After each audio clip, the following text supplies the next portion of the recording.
and eat fruits and vegetables because I want my kid to be the best it could be. And then you can raise some football players and some LeBrons and different type of kids. But your niggas kids is coming out. I don't want to talk about people kids because you niggas be on a honey pack, some pills, some drink, some dope. That's why your baby's coming out fucked up, nigga. Oh shit. Damn. God told me to say this to you. If Not you allowed knew you was in told. baby making stage, make your woman a green juice every morning and had a healthiest baby you can have. This is the problem.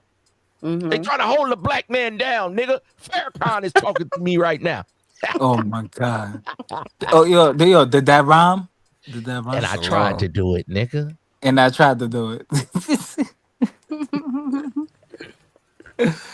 This nigga Ism, yo. Yo, Ism, you back live? Like you be going live and shit? Or what's going on? I stay live. I told you, active and attractive, man. I come over here and fucking Witch Doctor.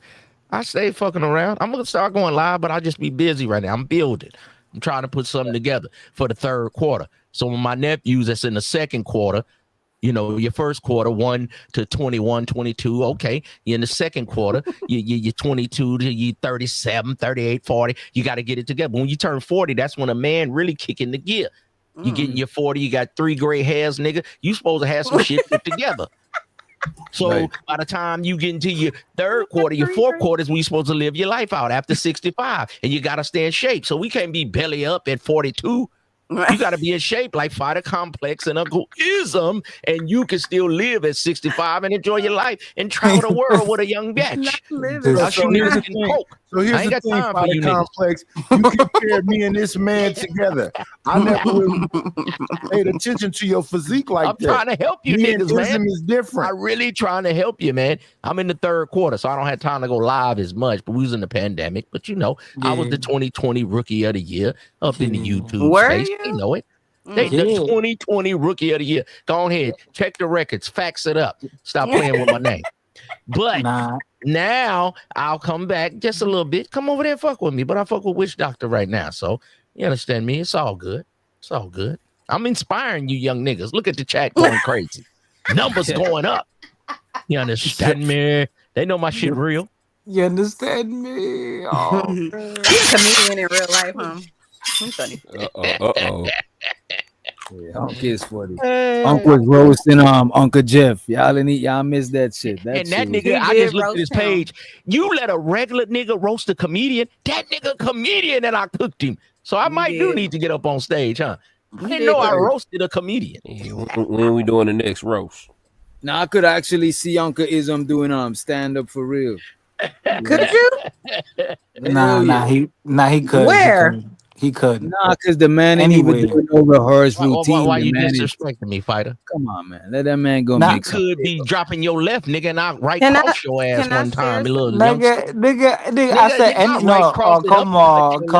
Nigga. I just said you hold your left low, nigga. You hold your left low. I'm showing off. Yeah, okay. But listen, I'm showing off. I seen that. Your left was low, nigga. I chipped your young ass. Let me get one. Listen, I told you, you could do stand up anywhere. You a funny nigga naturally. You naturally. I like Fighter. Fighter, real motherfucker, and he show his life. You know what I'm saying? We was having the challenges and shit. He had his aunties and them falling off all kind of crates and shit. I was like, Fighter, you a real nigga. Oh, the crate challenge. Remember when I did that? Like an idiot. Oh my god. That was the dumbest shit I did in my life ever. Yeah, that devolved humans for a second. Bro, that was the dumbest shit, bro. That shit is some wild shit. Hey, Witch Doctor, pull up that last comment I made. What's that? Cactus. Well, Gus, y'all have a good one. I'm gonna go to bed. Y'all have a good night. All right, ladies, bye. Have a Where you blessed going? What week. Every time I come up here, you gotta go. Where you going? Probably gone. I was over there looking at your channel. Shit, where you going? You understand me? She ain't supposed to be outside. I'll see you later on. You go ahead, baby. I'm gonna come up earlier next time I see you. Niggas stay out my business, niggas. You niggas stay out my business. Let me work. This nigga, what you want with this comment, Nightish? Oh, that's what it is. Oh, derived from antibiotic It's cat cactus, Okay. but it's like a shroom. Yeah, the strongest shit I done is ayahuasca. I never did that. Ayahuasca. You a You think that? wild nigga. Yo, That's I some done wild shit. shrooms. It was some ayahuasca's wilder than shrooms. Hell yeah, I think it Ayahuasca. is. Yeah. It is. Oh, okay. If you fuck with shrooms, you a wild nigga. Where I'm from, but ayahuasca, Nah, you see, you a real wild boy. I fuck with shrooms. I fuck with the shrooms. In California, they got the shrooms in the dispensaries now. Hey, bro, I They ain't gonna shouldn't lie, do that shit. They shouldn't do that. It's crazy. but I ain't bro. gonna lie. I was on like 3 of them gummy shrooms, like at the cannabis type of club. Hey, them motherfuckers make you feel good. It make you feel like life is great. They say they starting to use them for depression, and I was like, why do I feel so good? Because I took them early, and I was like, damn. You know what I mean? I just feel like shrooms some make you energy. past shrooms make you reflect. That should make you reflect on a lot of shit, bro. You know what I'm saying? I didn't have a real one. I had the gummy one, but it made me feel good. So, you know, I might like try if you shroom one day. microdose, that should make you feel good. But if That's you what it take like was. a heavy dose, That's what it you was. might not feel good the whole time. You might get It was like micro dose. That's what people used to gummies. do with It the was like acid 10 and little the one in a thing, and that's what they said. Yeah, These are trying to go micro on no dose. crazy They used to And do I that took a with the few of them, acid and I and was with like, I feel the good. masculine. Yeah, I messed with LSD before too. I messed with the LSD. See, you a wild nigga. See, that's white boy shit. We used to think with LSD. But I ain't gonna hold you. I used to have, bro. I allegedly I had all of that. I used to have all of that shit, bro. You a wild That's how I know about raves. Since you did, so this is a conversation we had. Have you ever had like an out of body experience? Plenty times, bro. The first and only time I did ayahuasca, I come out of my body, bro, and my whole life flashed before my eye. All the fuck shit I used to do, I called myself out on that shit because I could see it from like the outside. Look, that shit is. I thought I was dead, bro. You know what I'm saying? That shit is crazy. And the thing is, when I did it, I didn't do it with nobody experience. I didn't know like it take 15 minutes to kick in. So I drank you didn't have some more. nobody to help you walk it down. You was by yourself. No, I wasn't by myself. I was with too much people, bro. I should have been. I wish I was by myself around that time or with one person, but with too much people around. And every time they talk, bro, I could hear what they saying, but I could feel exactly what it. That's the first time I started doing putting myself in people's shoes while they talk. Like if you're talking to me, I'm gonna imagine that I'm you while you talking, so I could better understand you. But that's the first time that happened without me trying to do that shit. You know what I mean? Well, this is what I heard. You was only supposed to be, maybe with 2 or 3 people on the first time. Don't do it by yourself. When you get on some shrooms, some psychedelics. But if you're at a party, they was like, you really might trip out because it's too much going on. But if you do it, don't do it by yourself. Just have you 2 or 3 people, and you can kind of trip off of it. So the next time you'll be ready. Yeah, don't do it by yourself. You might trip out too hard. But if you do it at a party, they like it might be too much for you to handle. Well, I did LSD and went to the strip club before, right? On one of my partner birthday. Like we was already on LSD, and then my other partner was like, "Bro, it's my birthday. What y'all trying to do?" I was like, "I ain't gonna hold you. I'm with whatever, but I ain't driving because I ain't gonna lie to y'all, bro. I just took, 2 tabs, you know what I'm saying, and I'm not trying to be doing none of that shit." And my other partner, who it was his birthday, he took a tab right then too, and then we all end up going to the strip club, bro. And we was in there vibing, bro. All this not all the strippers, but a good group of the strippers was right by our table, rolling up blunts with us, and we wasn't even throwing no money. We was just in there chilling. But I ain't gonna hold you, we had a lot of trees and shit. We was just in there burning it down, and them strippers was cool and shit. They definitely like a vibe. And they know about that type of shit, bro. They know about shrooms and all of that type of shit. Some of them strippers, bro, be having deep ass conversations. You wouldn't even like, bro. You'd be surprised, bro. If they like you, they can't hold conversations. You're right. But LSD, I'm from the Bay Area, so that shit was like with the hippies and shit. They fucked with that, so we always looked at that like that's white people shit. As far as black people used to go, my brother and them, they used to do the bennies and reds or something, and maybe that mescaline. That was like okay, but when we grew up, we was like, don't fuck with none of that. You'll be around here and you'll be out your mind. It was weed, Hennessy, a drink, a beer, or whatever, in weed. Then when Mac Dre kind of came with the hyphy thing, everybody started fucking with that ecstasy and stuff. Not to say they didn't have it, but like our fathers and stuff in the 70s, they used to snort powder, but they had more of that real coke. It wasn't all that cut. And it was kind of like how you pull out a joint. Who got the best weed? Who had the best coke? That was that black exploitation 70s era. But all of the other stuff was kind of looked at like white people stuff, and you might not come back. But then when Mac Dre and them came out, the Thiz pills, Thiz dance, and then they started doing the mollies, and the powder kind of came back. But you see the molly and the pills and shit and the meth, that shit is in a different lane from psychedelics. Because the thing about shrooms, a person can't get strung out on you can't get strung out on shrooms. Because the thing about the psychedelics now, even ayahuasca, if I do some shrooms today, if I try to do the same amount tomorrow, I ain't gonna really feel it like that. It's not something that you could do every day and get addicted to. You know what I'm saying?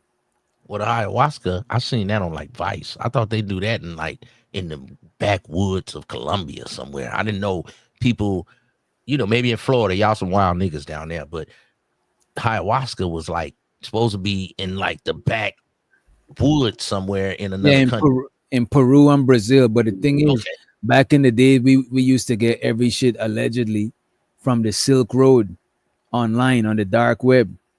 You could buy I don't know about now. Yeah, so that's more recent shit. Yeah, I'm talking, this is like what? I probably did that shit in probably 2011, 2012. Yeah. So that's the difference. The shit I'm talking about, again, I was born January 25th, 70. So the shit I'm talking about is 70s, 80s. Damn. So not no fucking 2000. I ain't messed with a drug since fucking 92. I was smoking some weed. That's about it. Drink. But the drug shit, that was in my teens. 92, nigga, that's about when you graduated. A little bit after you graduated. I'm 22 in 92. Oh, okay. I graduated in 86. That's like the era that you be experimenting and shit. When you're in your 20s, motherfuckers be experimenting with different shit. Yeah, I was done with drugs in 92. End of 92, right before I turned 23. Yeah, I've been around a lot of different types of drugs, but I never I never did no hard shit. Like I don't consider them psychedelics hard shit. Doctor, that's considered hard, dog. Nah, bro, hard is like hard, like crack, meth. Them shit is hard, bro. I don't, you know what I'm saying? I don't consider it's considered hard. LSD is considered hard, right there with crack, bro. But you know why I don't consider that hard? Because it's not a victim drug. Like nobody not hitting me up every day for LSD. Okay. Well, but that other shit, they're dependent on that other shit. They're gonna hit you up every day for the fix of that other shit. Yeah, and the other thing is, like you were saying, if you use it one day, your body kind of adjusts to it, so you're gonna have to use way more of it. I never wanted to be fuck with way, and I was microdosing. So I was microdosing. That LSD and shit, when they had like the hippies and the stoners and them little groups, and they was doing the what's that concert? It was some white boys that gave me that. You talking about Woodstock? Yeah, that LSD and shit was considered some hard shit. Yeah, it was some white boys that gave me the paper acid. You take a little tear off, put it under your tongue or whatever. But still microdose, not no like completely out of control shit. But yeah, you'll think you've been high for a long ass time. You probably was only high for about 15, 30 minutes. Yeah. But while you high, you think you've been high for hella long. But which doctor said LSD ain't hard? That was some hard shit. You know what? Well, if it is hard, well, then it probably was some hard shit. But I done fuck with it before. It's not no addictive shit. I never seen nobody that need LSD every day. You can't even do LSD every day. You're gonna waste it. You ain't gonna feel shit. Some of them dudes in Microsoft and shit, they used to be doing LSD back in the days. If they tell it to you, I was on an LSD trip, bro. Like some of these rich dudes now that's in their 50s and shit, they used to be on that shit. But that's the thing. All the motherfuckers still alive though. Yeah. Back in that era, them little groups. Bro, and ain't nobody selling their fridge. Ain't nobody selling their fridge for no LSD, bro. Nah. They don't fuck with it no more. But that was their drug of choice back when they were in their They ain't gonna 20s. sell- And like, I'm telling the you, thing with the crack is exactly the same thing. So you get that first high, you be like euphoria. Oh, I feel so amazing. So you chasing that high. You never get high like that again. Hey, You well, gotta get off that crack- shit for like a crack week. was better. People You were gotta get off living that off shit for crack like a week to 20 feel years. it again. yeah, other crackheads is immortal. That shit is the Man, a crackhead used to fix your car. That nigga stay up all night. But this new shit and that fit, oh, they wiping niggas out. Oh yeah, that ain't the same thing. Yeah, That's crackheads yeah. could fight crime. Strong. Like them niggas is. And after I turned 22, so I started really hearing about drugs heavy again when I got like in my 30s. And by that time, I was like, I'm not finna fuck with none of that shit. I never had a Xanny. I never had a perk. I never had a Molly. I never had an Adderall. I never had none of that shit. See, then I didn't even mention all that. That's all the new shit. The shit Yeah, you just named off. I forgot about fuck them. I stopped never- off with Molly and the E-pill. You just named the whole new shit. Sounded like who you just sound like Meek Mill and them. The Xannies, the Perkies, the I'm that's not all gonna these hold you. new- I try Molly before with this one chicken when I was in New York. Yeah, You know but the what I'm new saying? rappers is all the ones that Nightis just said. I tried lean before. You know what I'm saying? I don't never had fuck no with it. lean. That's kind of old. That's kind of old. Now see, But back in the what did you day, just say, Nightis? What'd you say, back in Xannies? the days Perk? where that's all that new shit. I never fuck with none of that. But back in the days, See, I don't even know I which told one you get I you used to high, fuck which with- one get you low. Which one do they do? Like name what a perk do? Do it get you up I or have down? no idea. I don't know. I think perk get you up, but I know for a fact Xanny get you down.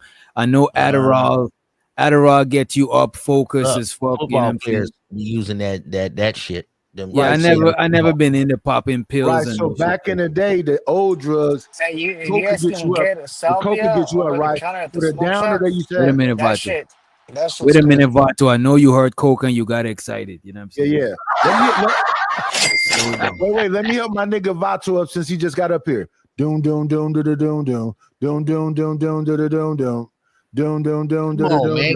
doom. Give me the rundown on what they do so I know. Because I Yeah, don't so be back knowing in the what all day, the new you shit get do. the cocaine was an upper, and they used to take Quaaludes to bring them back down. I don't know what the fuck they do in recent time. So Tony Taylor said because I never did perk. I never fuck with a perk. He's saying perk is a painkiller. I never fuck with no painkillers. I would prescribe hydrocodone when I had my surgery. I just smoke some weed. I I don't think them stronger than a perk. They might be.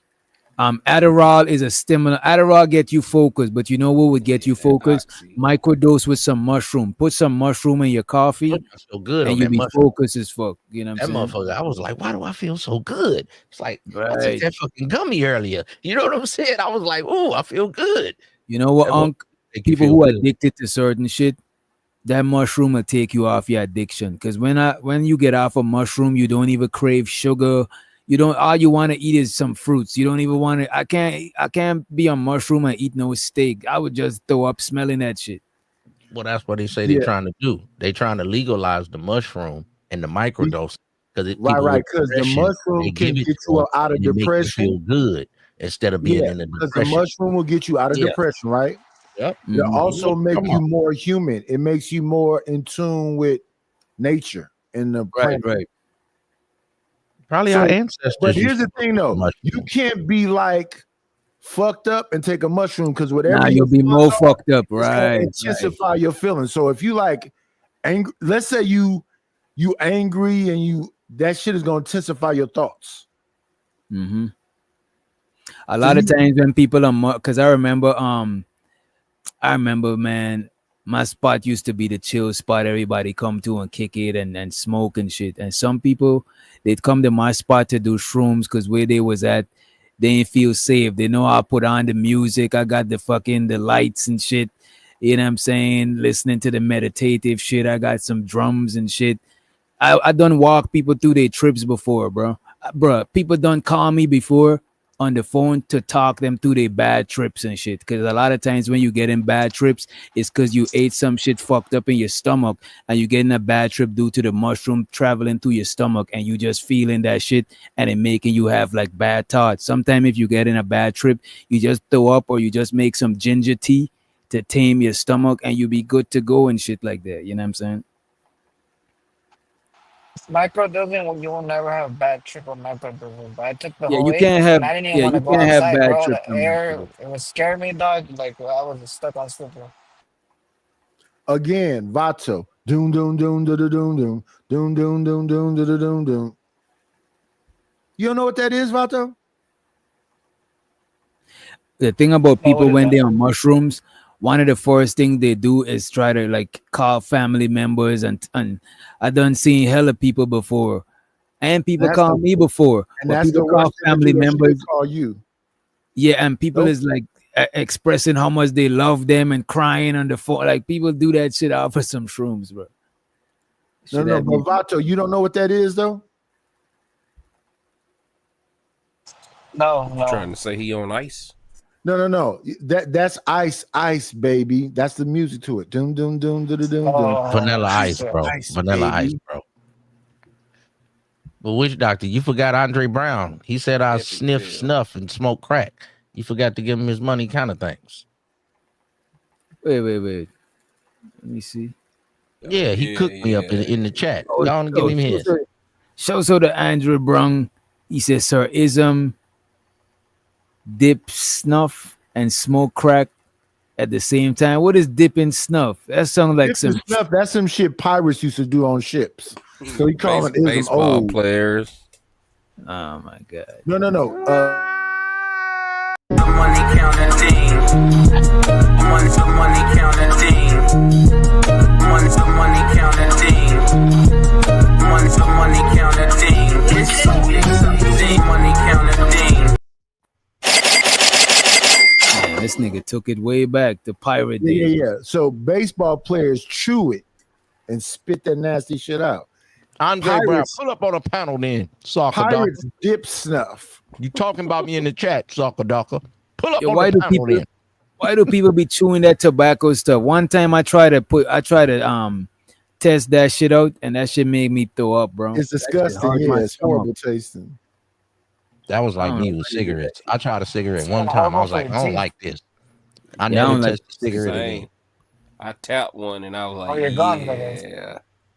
I remember my partner them used to smoke cigarette after a blunt. I'm like, why would you do that, bro? Like Oh yeah. Bruh. He's talking about chewing tobacco dip snuff. I'm Bruh, thinking of midnight snuff was like that. pirates. And I could not. yeah, that's who I was talking about. Just your man. Bruh. That nigga would smoke a whole black a mile after some, and that's back when we smoked mid. Remember, all of this gas wasn't out. It was just that popcorn I Arizona shit. almost got into Black and Miles, Nah, that's but I just facts. kept smoking tree and I left him alone. Yeah, 'Cause it black was and like, mild is too it's like strong. smoking Bro. 5 cigarettes. I was like, nah, I'm gonna leave these alone. I thought it was a little more cooler than a cigarette, but I almost got into it, but I left it alone. That shit is too strong. Yeah, I don't fuck around with snuff. That shit disgusting. But all that shit that I see people using, making them lose their teeth and all of that shit is crazy. Only thing I smoke is weed in a bowl or a bong. I never light no pipe up. I never even smoked dabs before. You know what I'm saying? Like that shit is just doing. Yeah, I'm too cool on the I rock with dab. Never the dab. dabbed I ain't it. gonna hold you. Nah, I ain't gonna hold you. A dab is cool, witch doctor. Nah, It's I better rock than with the LSD. But I will say this: I fuck Nah. edibles Dabbing up. better than that. Bullshit. Hey, Depends on the hit that wax. dab. Depends on the Hey, wax. that wax, that dab, shit. Well, I got It'll some white it'll boys. take you One up hit through had there. you loaded than a motherfucker. Like you That's too smoke much It'll take you preparation. up through That's there. too I'm much. telling you, That's too it's much better than preparation. LSD. Then a Nah, wax and a dab Hey, is cool, I will bro. say this. I Go ahead. don't like outside of the they got the electric joints now, or with a little it's like a vaporizer Yeah, that you can do the dab with. I don't like the whole chemistry setup, the OG dab shit. That shit used to scare me. Like it just looked too close to like you finna do crack or meth or some shit. Yeah, I don't like that heating up the pipe and all of that shit. I'm like, wait a minute. Yeah, I ain't What are gonna we lie. doing? That threw me from dabs for a That's too long much time. like crack shit. Right. Why is weed crack now? Show to the Ung be streaming. He said Anton Daniels will be on Fresh and Fit all week. FYI. I think I'm subscribed to them, but I don't really see them live like this. I don't He really. was on there tonight. He did a little hour tonight. If you want to go over it, My he was son, up Oh, there. we might gotta check that shit. We yeah, gotta. yeah. Yeah, he My was up there with son his left little me a white T-shirt bag of on and shit. edibles. Let me see. He left me a bag of what was a what you call them shits? It was some chocolate chip cookies. Chocolates, you gotta be careful with them edibles. What's that candy called? He had a bunch of candies. I had a bag of them shits. The candies, I you be can like- kind of do it a little better, 90s. But when you mess with them chocolates, it's something about that chocolate hit your bloodstream and you don't be loaded, then all of a sudden, bam, you be like, "Ooh, shit." Yeah. I sleep real good off the little I cookies. say, They good for but sleep. you could take the same concentrate of the wax from the dab shit. You could literally take that and roll a string of it and like put it in your blunt or your joint or however you consume your shit too. Yeah, we call that sugar, or we'll call that sauce. They got some different little names for it. And you can put it on the top of your joint, and it'll definitely take you where you need to go. Yeah, I got them in boxes that they come with it's like some dispensary type shit, and they got like a syringe in there.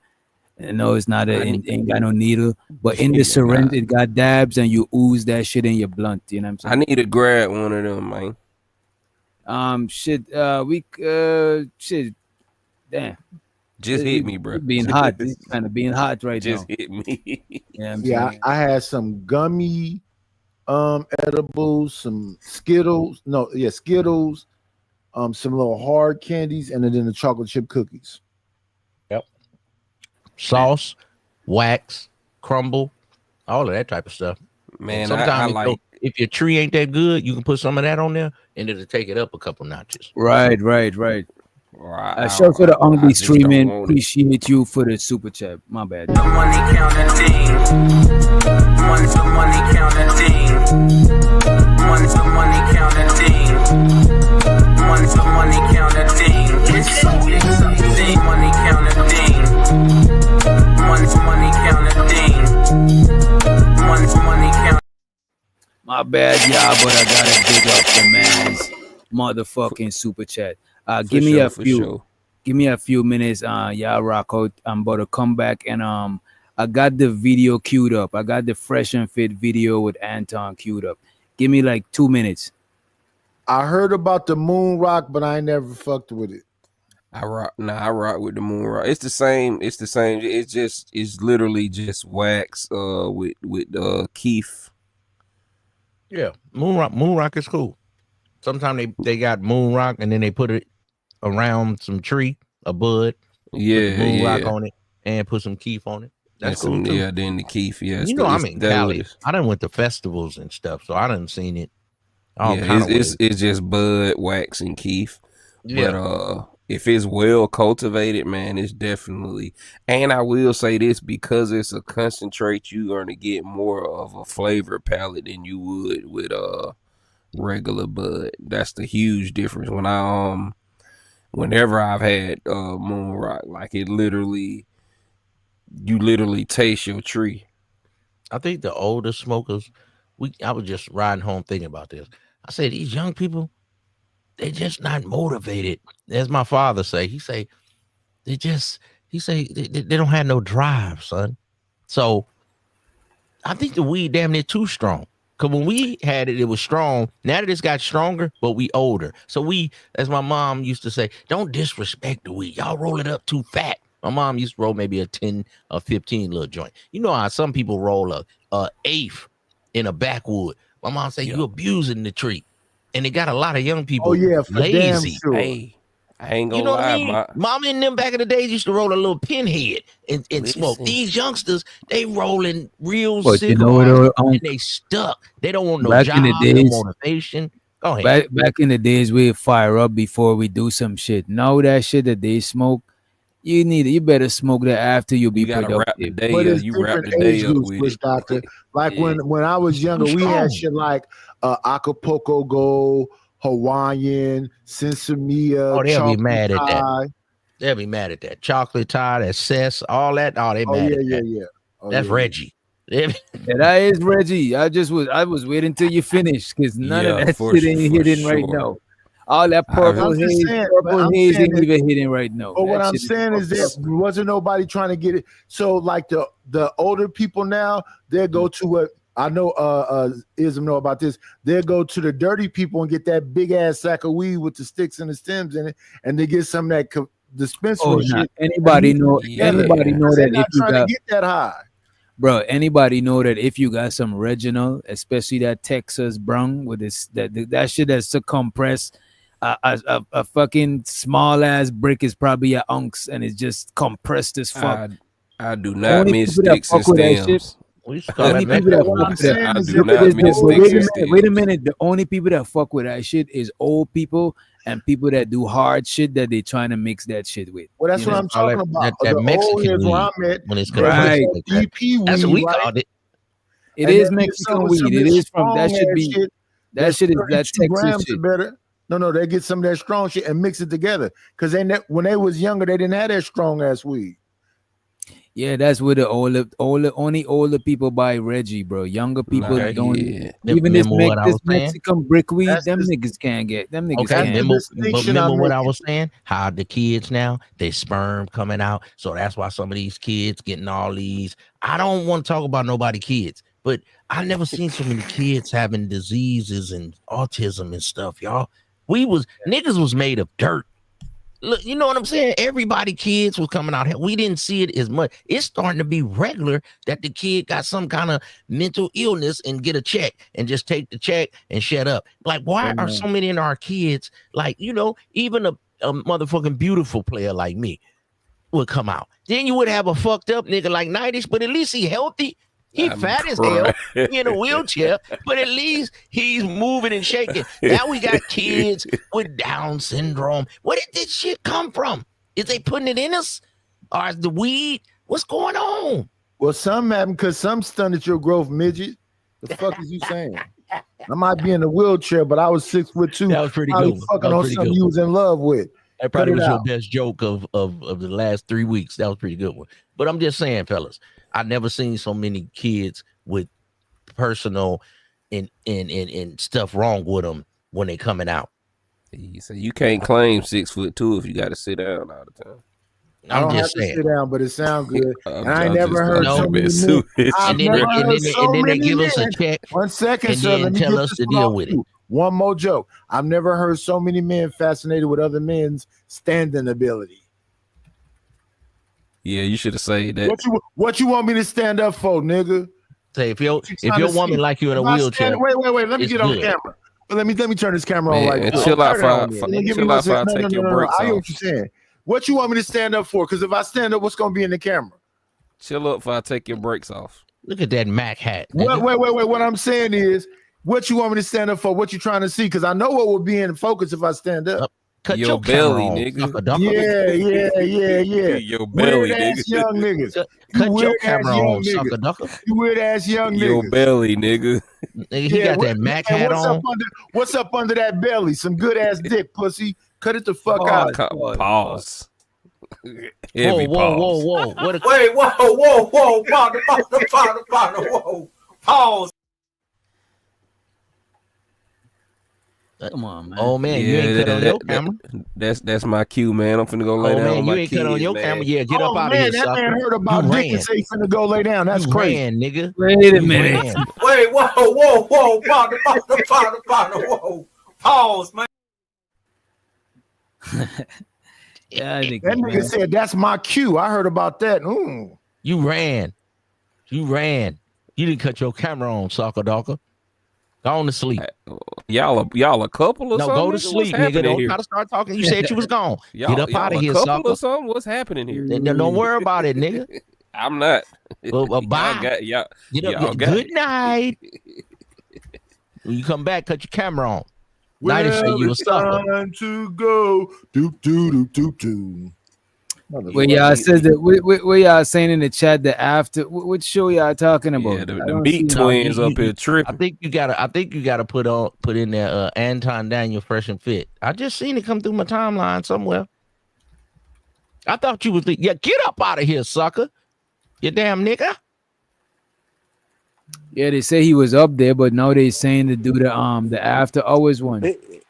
Oh He was well, telling his story. whichever one y'all want him to do. I just know it's some content if you want to go over it.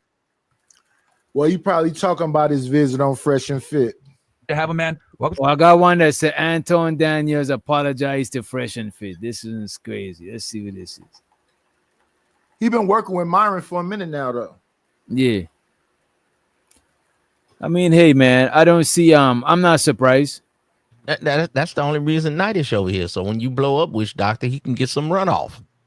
You know what's going on. This nigga Ism, I'll be noticing you be saying that. Now, Witch Doctor got to know I fuck with him. Sir Ism, I had 212 people on my show yesterday. What are you talking about? How many? 212. Numbers lie. YouTube be Night has been rocking before my shit been rocking. Yeast. Yeah. They yeast in his numbers, man. You know you can pay for subscribers. I don't believe it. Yeah. I gotta have some money in order to pay for them. I'm broke. Broke. All fat people got money. That's how they fat. I don't believe you. Shows her if you didn't have money. And shows her the narrative and dialogues for sending us that money. You know what I'm saying? I appreciate the motherfucking money. Make him some money. Oh, I wanted to make him some money. See, make him some money. Some money. Don't be blowing me up, nigga. I ain't getting up. Ain't no use to you ringing my line. Stop wasting my time. He said, I just noticed the end of the title. What do you mean by are we creating the people we hate? I mean, wait a minute, though he said women. What do you mean we? It's Witch Doctor show. Can you let him answer first? Then I'm talking about are we? Let the host answer, then you answer. You the assistant. I wasn't answering nothing. You shut the fuck up. What I'm saying is that the title says have to read it all over. Go on and read it all over. Witch Doctor and answer it on your show with your cash app from your people. Be quiet. Have in common. Can you drop me him? Can you answer? Nightish, what's going on is that's the first time I named the title that in the StreamYard.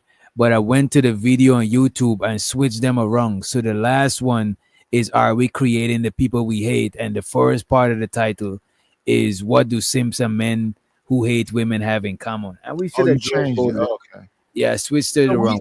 So when you say are we, you mean can I hear your opinion, Witch Doctor? Can I hear men and women. Okay. Can you give your opinion, sir? It's your show. I would like to hear your opinion on that. That's what women usually do. They like to hear a man talk. Damn, why is another nigga still talking? I do think we created people that we hate. Like women, they create the niggas that they hate sometime by telling nigga to be oh, you gotta be emotional and all this shit. Then you resent the nigga. You tell the nigga that you want to share leadership. Then you resent the nigga because he can't lead you to the right path. Because no, yeah, you the leader. You know what I'm saying? Or y'all both the leader. So I do think a lot of times, even men, a lot of men say they don't fuck with a lot of niggas that say they don't fuck with single moms, they got a baby mom. So they created that shit. I know they don't fuck with that shit.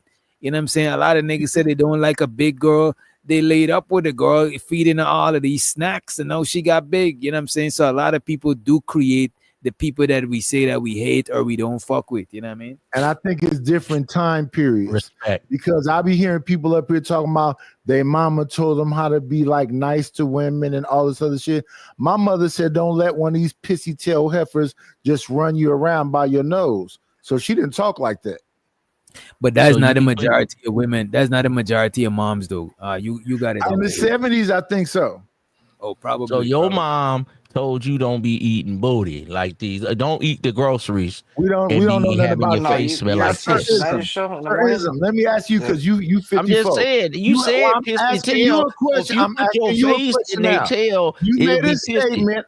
You made a statement. You eat pissy groceries? You made a statement, sir. I'm asking you a question now. Eating groceries didn't come out to Lil Wayne. You was eating groceries in the 70s? That's a new thing. That's some Tiger shit. No. You brought it out.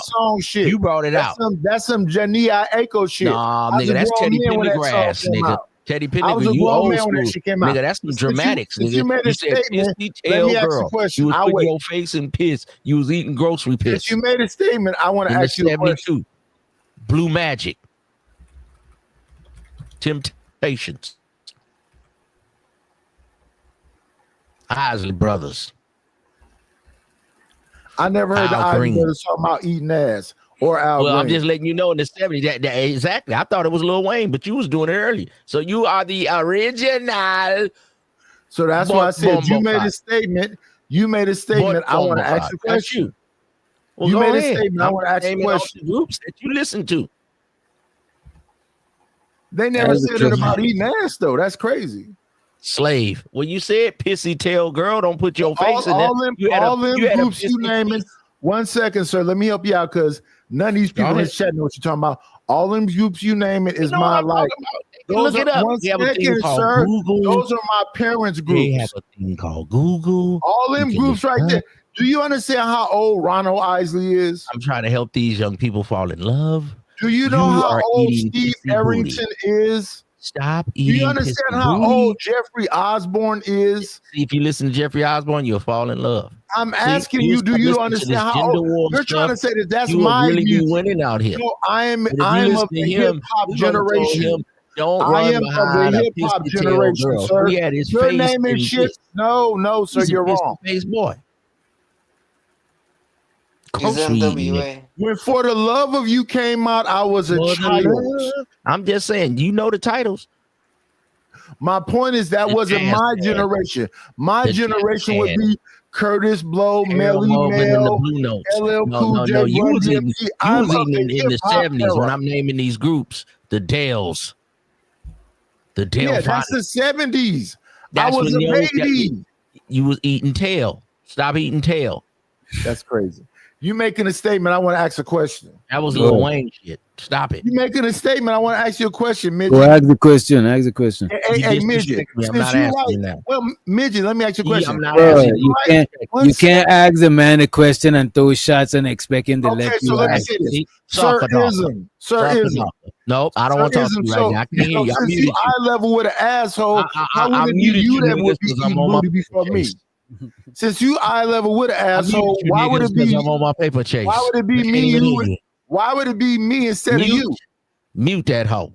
You on eye level with an asshole. Why would it be you first? Freeze, and I have a bitch freeze in the air for about 10 minutes, and then I say, "Okay, bitch, land."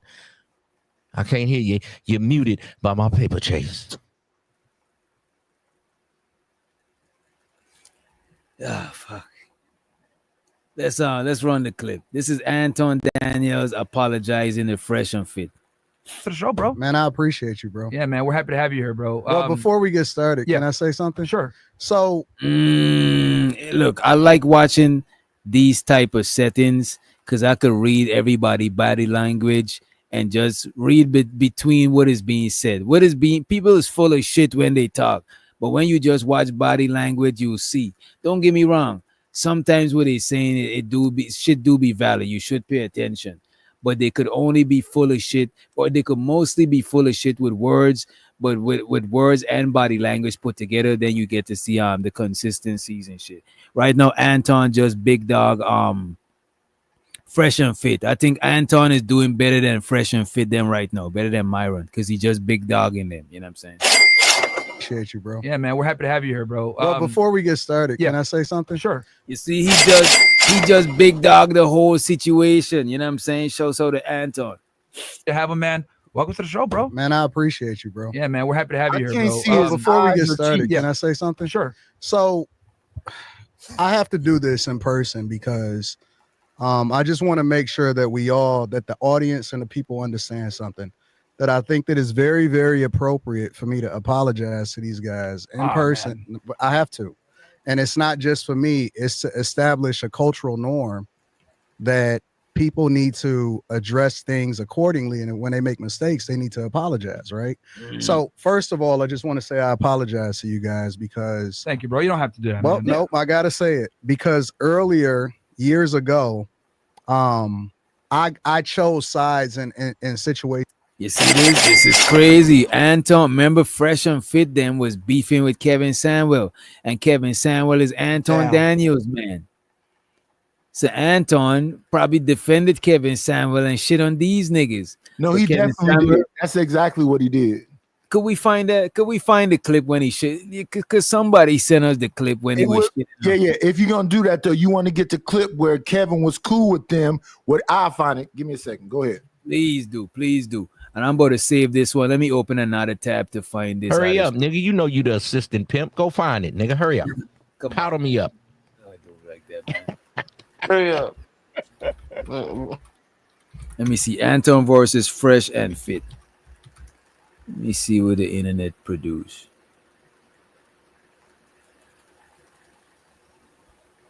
Yeah. They probably scrubbed that shit off the internet.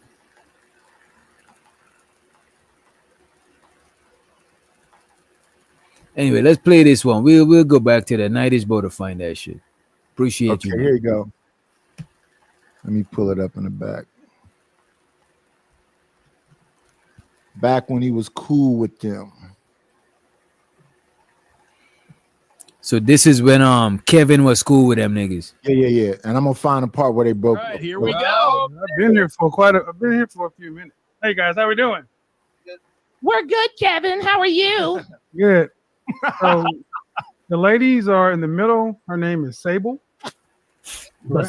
Amanda, but close enough. Amanda. The woman to her right, your name is? Adriana, and the woman to your left? Janina. Okay, one of the things I kept hearing, my name is Kevin Samuels, by the way, nice to meet you. One of the things I kept hearing is the notion of fairness. Why is that so important to you, Amanda? I hate to admit it, but I do. Like, I'm half a man. I'm just a pretty girl. And I don't think that I should have to accept less in life because I was born with different equipment. I think that's bullshit. Well, if you're half a man, then you should understand this full concept that men don't care about fair. I don't have to care about fair either. No. Men don't care about fair, or else we wouldn't conquer other people.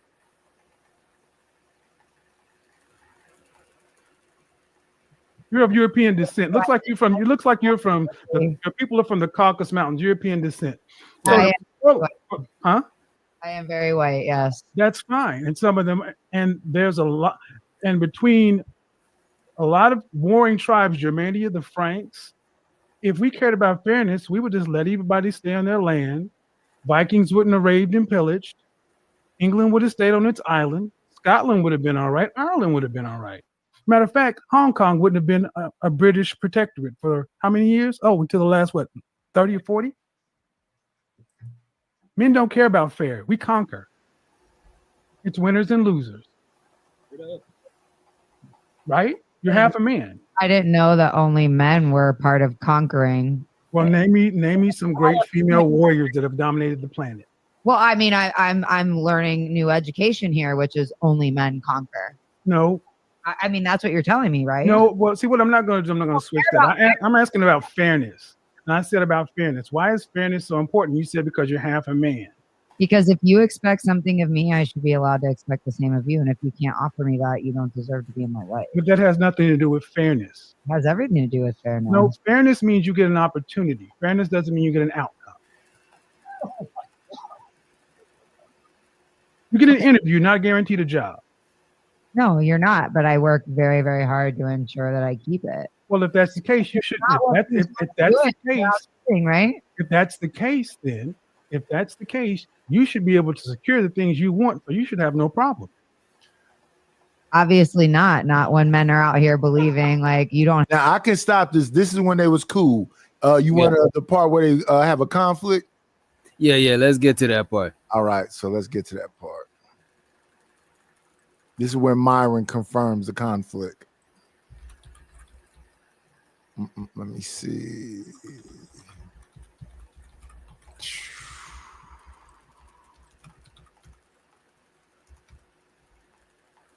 Oh, it's not showing. Wait, 2 hours. Let me pull it back.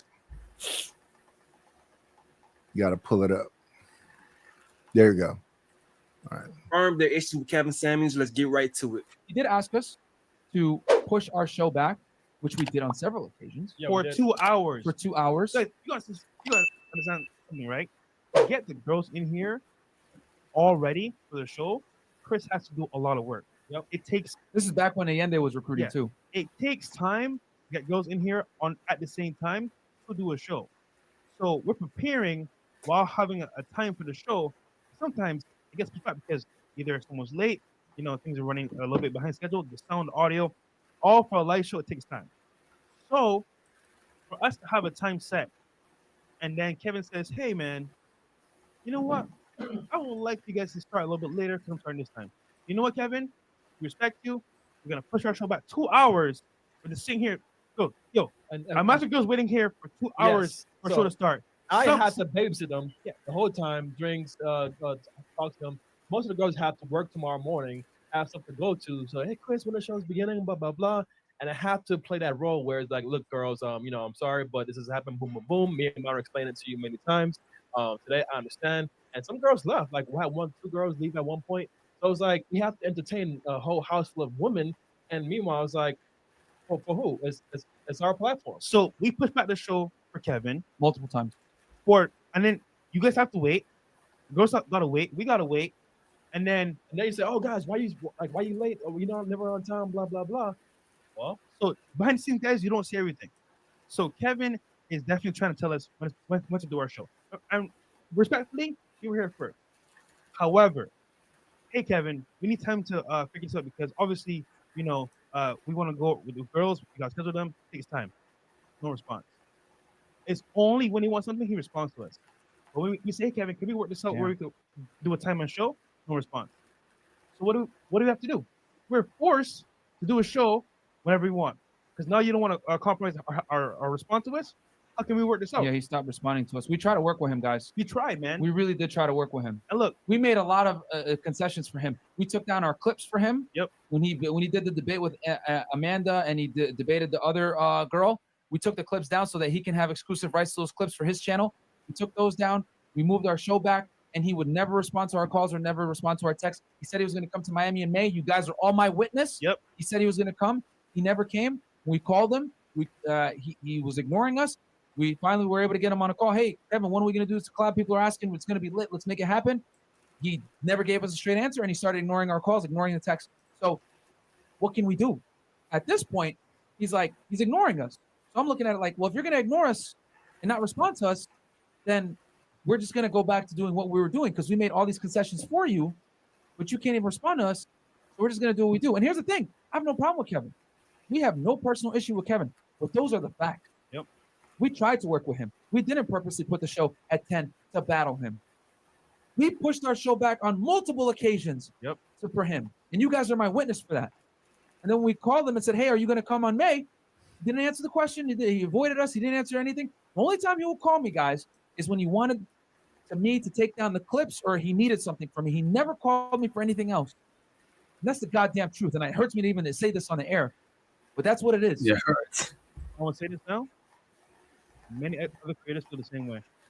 And real talk, man. I'm be honest here. We wish Kevin the best. Wait a minute, Knight. If you don't respond, you think that's valid? Yeah, I think that's valid. Or yeah, I think these niggas on some groupie shit. What you just saw happen when you played that clip between them and Anton coming there as the bigger guy, right? Yeah. And they acquiesce. So when Kevin came in there, he sat in that same place Anton sat in, and because they needed Kevin, they acquiesced. So you don't change up shit because you want to be a funky. You do what you need to do, and if Kevin show up, Kevin show up. If your man planned and had everything set up, you go on with the show. If Kevin show up, cool. If he don't, you still have your show going. Right. We called Kevin and Kevin didn't respond, so we can't even do the show we planned.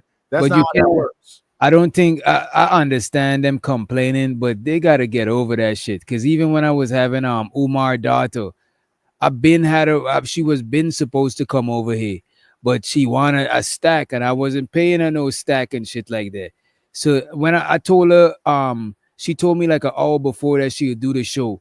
but I had a whole nother thumbnail just in case she didn't put. I wait till she show up in the studio, bro, and then I upload the thumbnail with her in it because she's the guest. Like she's is around her. So low key sometimes you gotta acquiesce to your guests.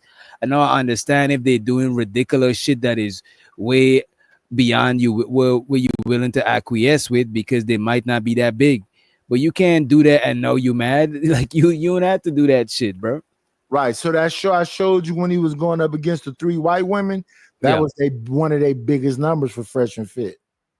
So anytime anybody can come over there, Mike Rashid, Mr. Organic, they always acquiesce to their guests because they aren't the real thing.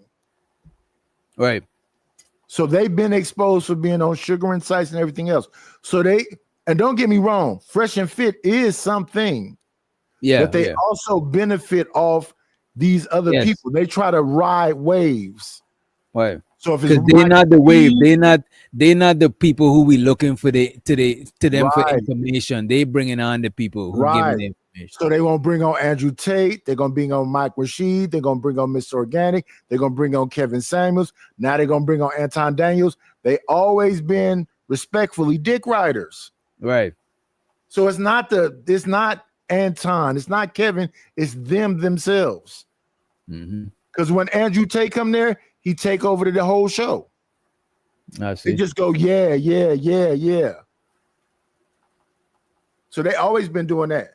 So that was their problem, is that Kevin took advantage of us. But let's move forward. We'll leave that one alone. We'll move forward. Here go. Let me grab this up right quick. This clip. This is when they got mad with Kevin because Kevin predicted when they would end. Fresh and Fit would be demonetized. It's 2020, and Kevin Samuels by that time has already blown up. He's the truth on YouTube, and Fresh and Fit are just a struggling YouTube channel. If you don't believe me, let's go to Social Blade when they started in 2020. September 2020, they have 2,700 subscribers. They have 1,650 subscribers, which means they have over 4,000. By the time November 2020 came, they have 2,010 subscribers. And then by the time Kevin Samuels comes, they have 5,200 subscribers, less than 15,000 subscribers.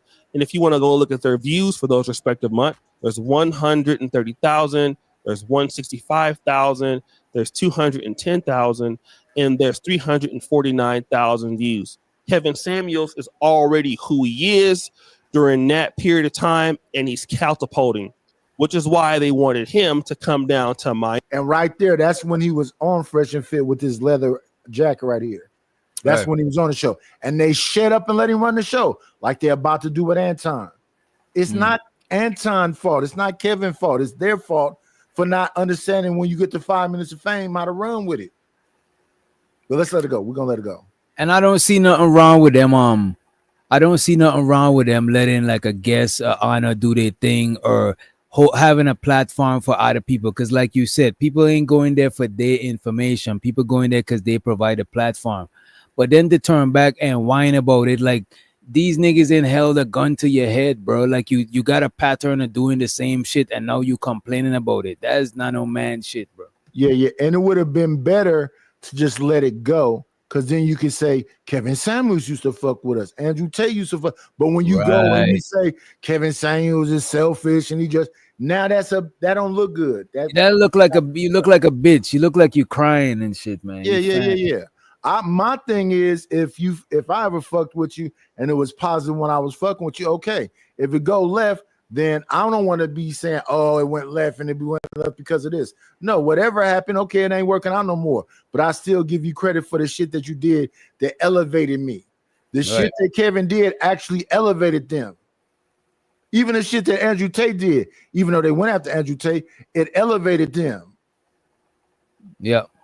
Okay, so let's let the clip play.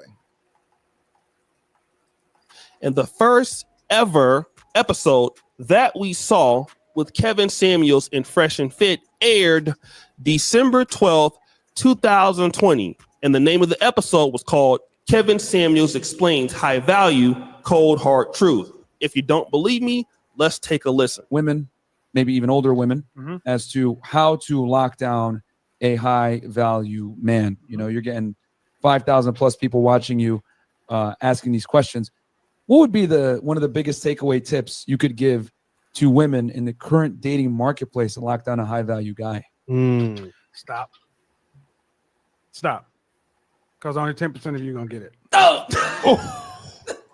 I'm sorry. Look, I look. One of the biggest, 20% of you can qualify for it.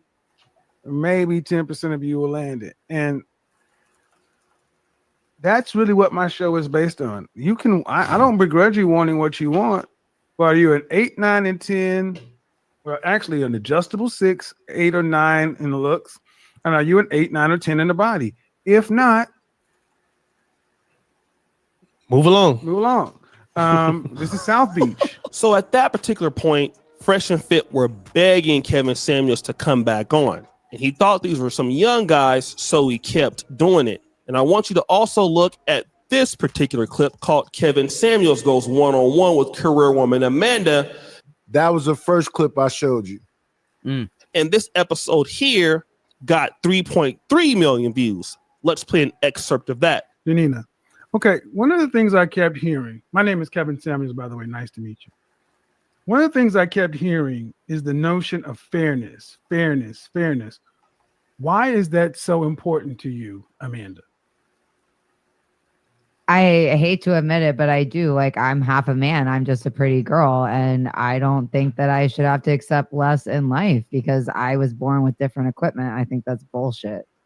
Well, if you're half a man, then you should understand this full concept that men don't care about fair. I don't have to care about fair either. No. Men don't care about fair, or else we wouldn't conquer other people. Now, by the time Kevin Samuels came on, from December to March, Kevin Samuels helped Fresh and Fit accumulate in that month 32,400 subscribers. The next month, 69,000 subscribers. The next month after that, 94,000 subscribers. What am I trying to say here? Kevin Samuels gave birth to Fresh and Fit. Without Kevin Samuels, they could have reached that success, but it would have taken them a long time. So you see what I'm saying, Witch Doctor? Before that, you heard what their numbers was. 200,000, 500,000, 300,000. It was like up and down. It wasn't like consistent. And then Kevin came there and was just up. And they saying Kevin is selfish. Ong be streaming. Why? What you got against O'Shea, man? I fucks with O'Shea. But now let's leave that alone and go over to Anton when Anton was like, he riding with Kevin. Let me grab that up. All right. And so the night is for bringing us the clips. You know what I'm saying? It looked like Fresh and Fit looking real flip-floppy. But they looking real flip-floppy, Vato. They ain't looking like they standing on nothing. They real flip-floppy right here. So here go Anton. Wait, he's saying that they was already popping though. What you talking about, What are you talking about? Hit the link, I don't know if they was popping like that to the point where after Kevin, you know what I'm saying? Not before Kevin. You got it. He just showed the actual numbers. He showed the analytics. Yeah. But anyway, here we go. Let's go move forward. Talking about, are y'all on Patreon? Are y'all popping off on Patreon? I've been getting a lot more sleep. Let me give a shout out to my team. No, we skip past. Nah, I'm not on Snap. That is not on camera, and you're not visible too, right? I got editors. I got assistants for even suggesting to me 99 products. If you have other products and other sneakers, hey, she says, you know what, guys? I didn't respond right away because I'm questioning my partnership with Balenciaga. And then Balenciaga came out with the smoke and mirrors, and they said, you know what, guys? I'm going to file a $25 million lawsuit with the creator or against the creator. So he's making a comparison because Fresh and Fit said Kevin wouldn't come when we wanted him to come, and he was messing us up as if they wasn't supposed to make the show keep going. That's his comparison with his Balenciaga thing, but we'll let it play. Okay. Creator of the ad. Now, which one of you are bamboozled into thinking that they didn't know exactly what they seen when they seen it, and they didn't have to get approved before they put it on their website, and all the layers of security that it has to go through. Anybody that's been in corporate America understand that there's layers of approval. Product owners, product managers, directors, CEOs for a major rollout for a large national brand, and you didn't see the bondage on those bears from the children that is holding it and in the documentation that they specifically put on their campaign in order to create visibility, and it did exactly what it was supposed to do. It stoked emotion so that you can then talk about Balenciaga. Nobody is talking about Ralph Lauren no more right now. Nobody's talking about Louis Vuitton, even though lines are wrapped around the building. You know what the funny part about it is? You know why you so poor? They not used to this type of anti. We're going to get into the Donovan video. 1 second. Do you know why you so poor? You know, let's get closer to the Donovan video because that's the whole thing. Talking about Kevin. Yeah, right here. But now I support 99 Products. Who's a specific shoe manufacturer in Harlem? Never met him, never reached out to him, don't know him whatsoever, and I'm endorsing a product. They just so happen to look like me. I did a little bit of research. Y'all sent them to me. I'm a man of my word. Let's get into this whole video because I'll be here all day cooking up on y'all ass. Let's get into the whole video. So, Kevin Samuels. We back to Kevin Samuels. Shout out to Mr. Yarbrough. Mr. Yarbrough supporting the platform. I appreciate you with the 100 ball. Thank you to everybody, whether you give $1, the cash apps, the super chats. Thank you to everybody that support the platform. But Mr. Yarbrough this is not his first time. Shout out to the ballers. Shout out to the supporters. I love y'all. I appreciate y'all. I shout every last one of you guys out. I appreciate y'all. I love you. Shout out to Mr. Yarbrough with the 100 ball. Holding me down. Didn't even say nothing. Just sent me 100 ball so that I can give it back to the people. Thank you. Thank you. Thank you. Thank you. I appreciate you for everybody that supports the platform. I love you. Kevin Samuels. I miss my dog. I miss my dog. You know, it's been a lot of people that's come and gone. And I want to break this video down from a business perspective. Somebody sent it to me. And then I also seen O'Shea Duke Jackson do a breakdown a little bit. But I didn't watch the whole video because I said, you know what? Somebody did send me this. Long live St. Kev is in the building. Shout out to LB Crypto is in the building. Thank you for the $5. I appreciate you, my friend. Long live the king. One thing that you've never, ever, ever, ever, ever in life do is ever say anything negative or disrespect my good friend Kev. And for two reasons. One, because he was a friend. Another person, for example, that you've never seen me disrespect or say anything negative about, regardless of whether or not we look at it from a business perspective or we, you know, are genuinely good friends in real life and all of that, is JR. I've never said one negative things about. That's changed. This is an old video. I'm about to say. He has got a JR, but let's continue. Lapeef JR ever in my life. Now, me and JR, we have our disagreements behind the scenes, the same way that me and Kevin Samuels had disagreements behind the scenes. But I will never, ever say anything against anybody that I call a friend, especially in a passing. When they gone, any disagreement that you have with them should die along with them because they're not here to defend themselves. Shout out to Pretty Boy 79 says, Patreon helped me obtain another promotion at my job, the best money I spend annually. Thank you for your contribution to the platform, and thank you for doing the thing that's even in your best interest and becoming a bag chaser. I love you, Pretty Boy 79. I appreciate you, and the bag chasers do too. Thank you for everybody that is a part of the bag chasers. That link is in the Patreon, or to the Patreon is in the description as well as pinned to the top of the chat. But I love Kev. Now, I'm giving you a little preface before we get into the video because you don't know how to say shit short. Just say that he didn't fuck with Fresh. I mean, he gonna say it, but everything takes a long time. Yeah, Anton be fighting a lot of stuff. Go ahead. No, I'm saying Anton be adding a lot of fluff to the story instead of getting to it. He's stalling. Brother, Actually met, every or to my YouTube teacher knowledge, is different. Every YouTube preacher is different. Angry Man got his congregation. Anton got his congregation. It ain't nothing but YouTube preachers and people donate. It's the same thing. Go ahead. Yeah. So You pick shout who out you to like. the Beano Nation. Shout out to the Beano Yeah, you Nation. pick who you like. And shout out to the bag chasers. Some people like Kevin. Some people like Angry Man. Some people like Ron. And then if you're getting money, showing a little money, making a little money, spending money, they want to donate. That's how the game go. Broads want to be with the niggas with the money. The niggas without the money that'll give them the time and attention they don't want. The nigga that ain't got no time, but he balling, that's who they want to be with. It's crazy, ain't it? Spoken with Donovan Sharp. I have nothing negative to say about Donovan Sharp because I've never actually had an interaction with Donovan Sharp. He's never said anything negative about me, to my knowledge. I don't have anything negative to say about him. So I'm purely reacting to this from a business perspective and hopefully as objective as possible as I go through the video. I did see the first 2 minutes.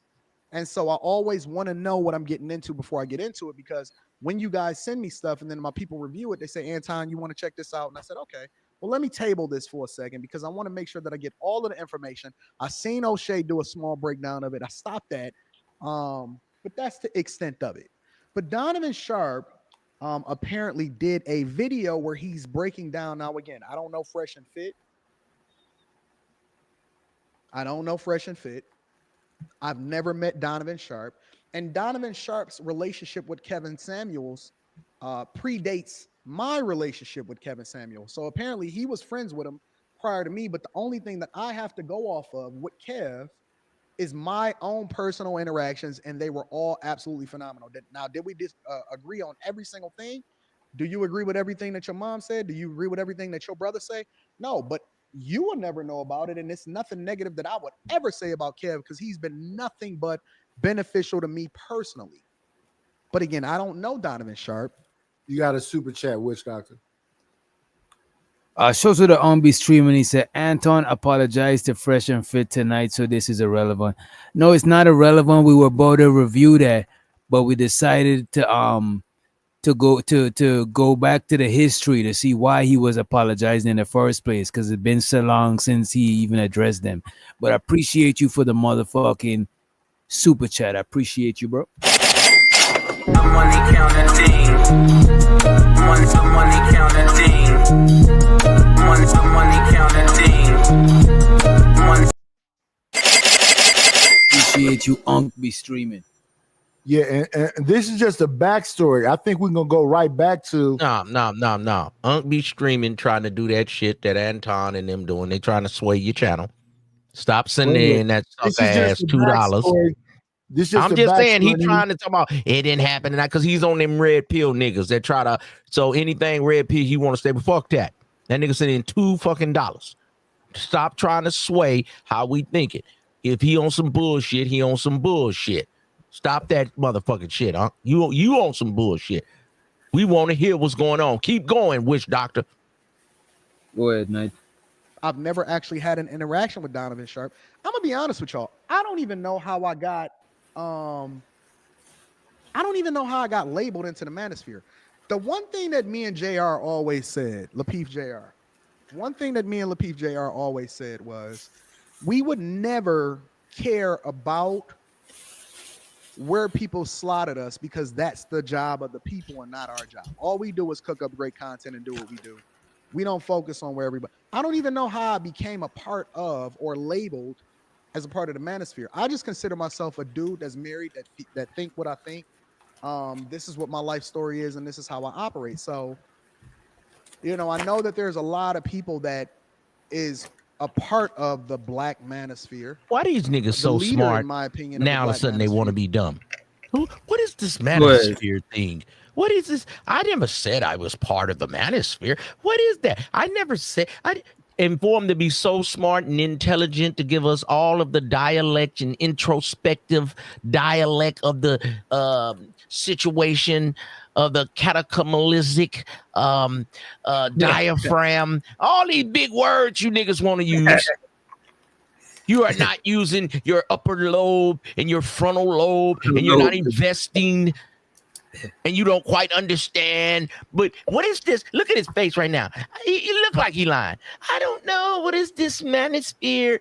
We never said we were manosphere. We don't know. That nigga's a politician, Unc. One thing about Anton, he's a politician. But they can tell you how to spend your money to invest in crypto, Dipco, Bitcoin, and all that.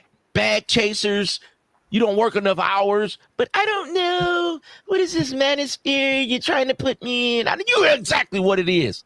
Shut the fuck up. You get it, Nate.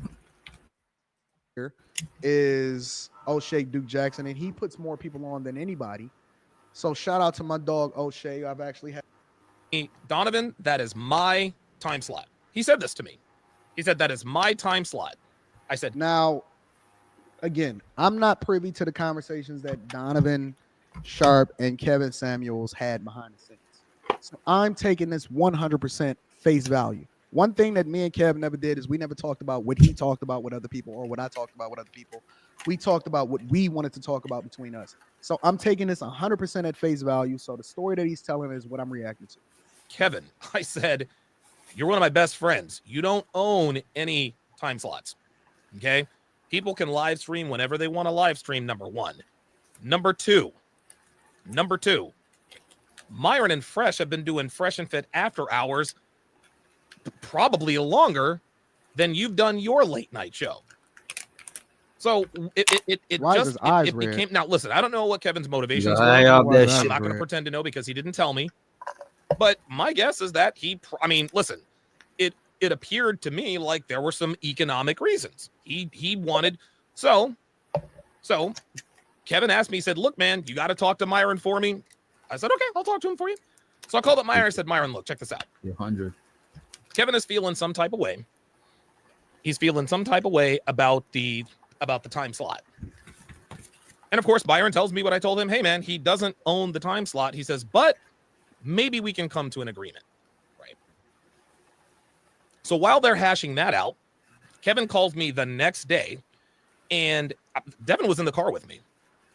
Kevin calls me the next day. Who is Devin? Somebody in the chat tell me who Devin is. I'm curious. Who is? I thought this was the Black Manosphere. Who is this white dude up here? And impersonating a black man. Donovan Sharp is not white. He got a white baby mama as a wife, but he not white. This a white boy, man. I know a white boy when I hear him.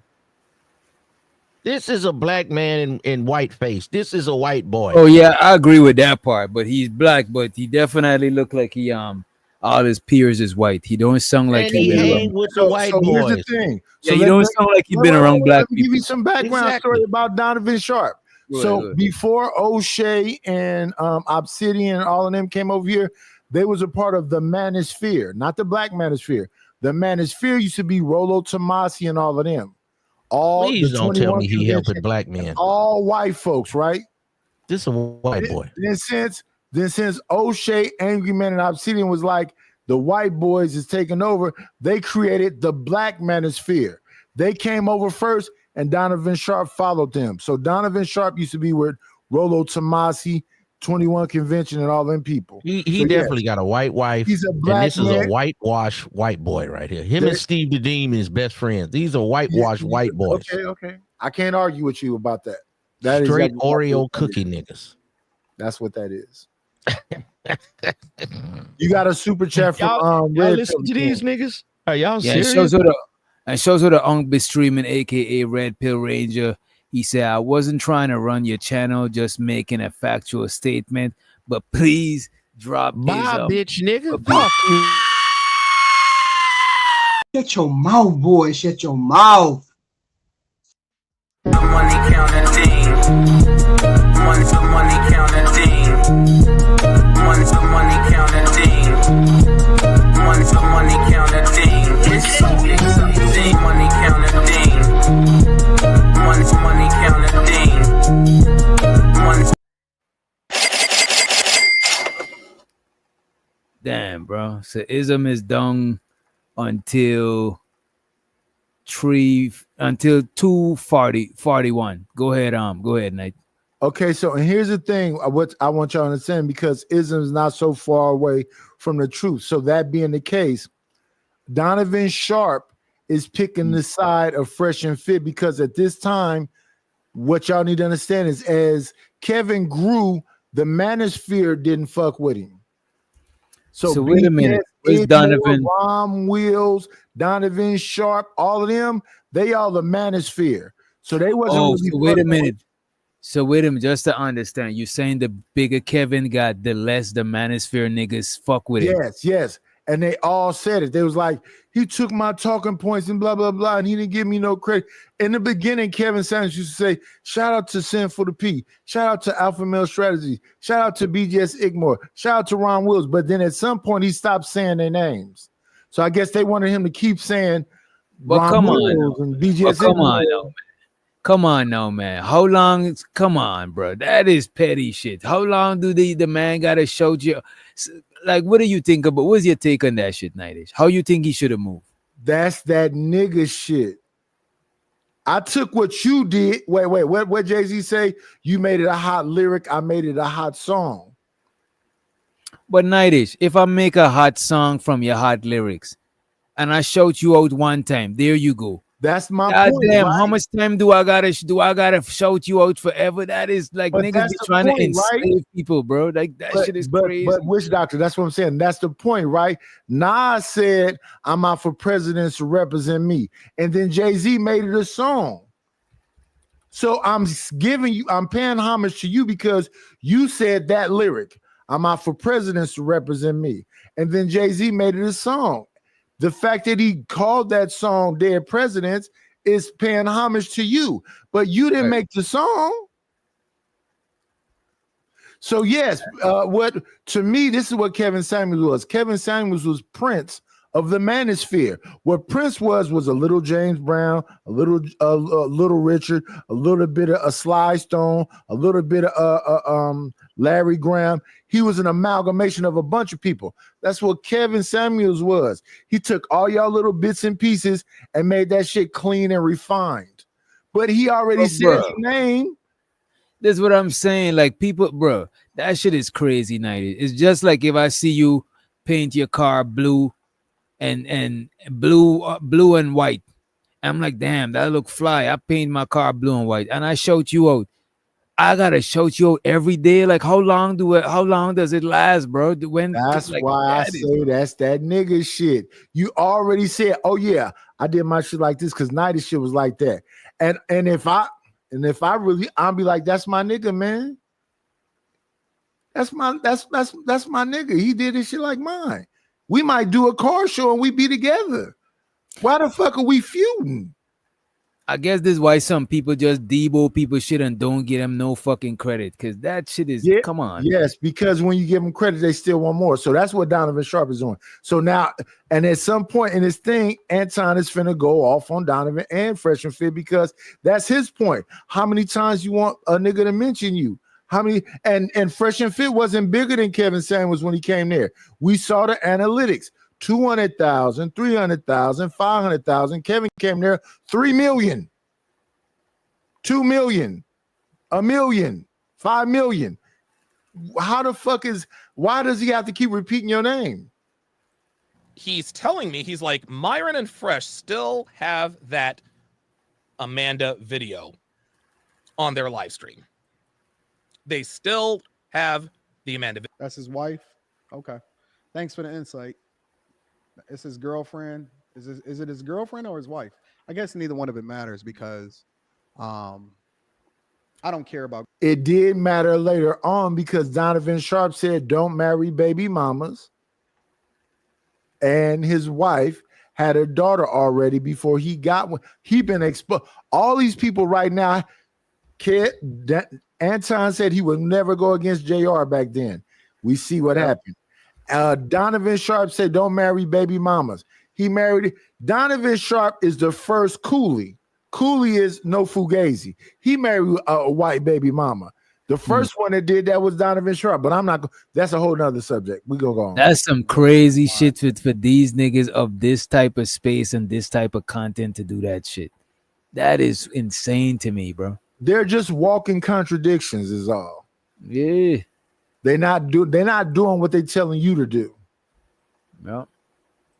Like that has nothing to do with the story, but I'm just trying to figure out what the context is. I didn't know if Devin was his best friend or something like that. Let's continue though. I said, okay, Kevin, what's the issue? What's the problem? He says, they need to be giving me a cut of that revenue.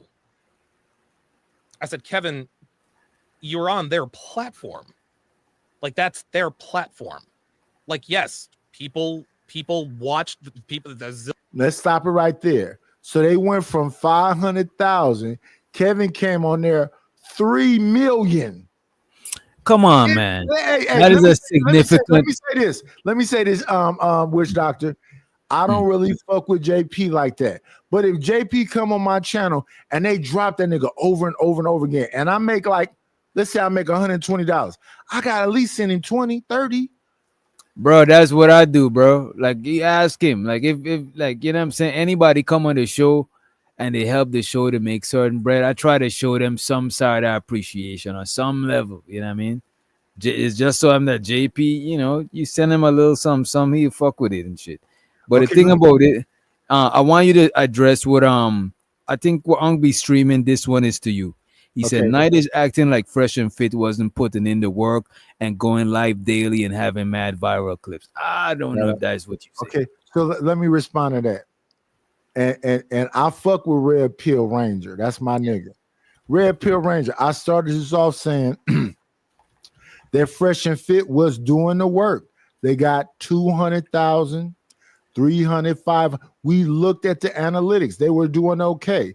But if their biggest numbers before Kevin got there was 500,000, I would love to get 500,000. I'll be on here crying, talking about I made it. I'm getting money now. Me, and don't get me wrong, they getting their bread. But then fucking Kevin came on there. They went from 500,000 to 3 million. I never said that Fresh and Fit wasn't doing it, but just the numbers alone, 500,000 or 3 million. I listened to Tasha K talk about it used to be for $1 million, you get 30,000. So they got $90,000, and they don't think that they should have gave Kev. I see what Unk trying to say though. Unk trying to say that Kev is not the only reason that they got there. They put in some of the work too. And I ain't gonna discredit that shit because I knew of them before Kevin Samuel. But I can't sit here and say that I ain't see the significant change. It's just like Lapeef. I seen the significant change after Kevin Samuel fuck with him and introduced them to a wider audience, bro. Like I seen this shit. And that's what I'm saying. I just said 5 seconds ago. Listen, I had a certain individual come over to my show and say the numbers was kind of whatever else, but we see that the Night is doing the work. And he came and he added some value. But here's the thing about me. When you start telling me about what you do, I'm finna burn that bridge because what you trying to do is little bro me. Yeah, I don't like that shit, bro. Like people little broing me, bro. That shit stunts my growth, bro. Because I got so much potential that I even value in myself, and I got so much people that I don't that's off of this internet. I just can't do that shit, bro. It make me feel uncomfortable, and if I'm like, it limit me. I don't like that little bro shit, bro. And that's what I'm saying. Witch Doctor's over here doing if you just leave him alone, once he get into the algorithm, it's gonna do its own thing. Fresh and Fit, I agree. They was doing their own thing.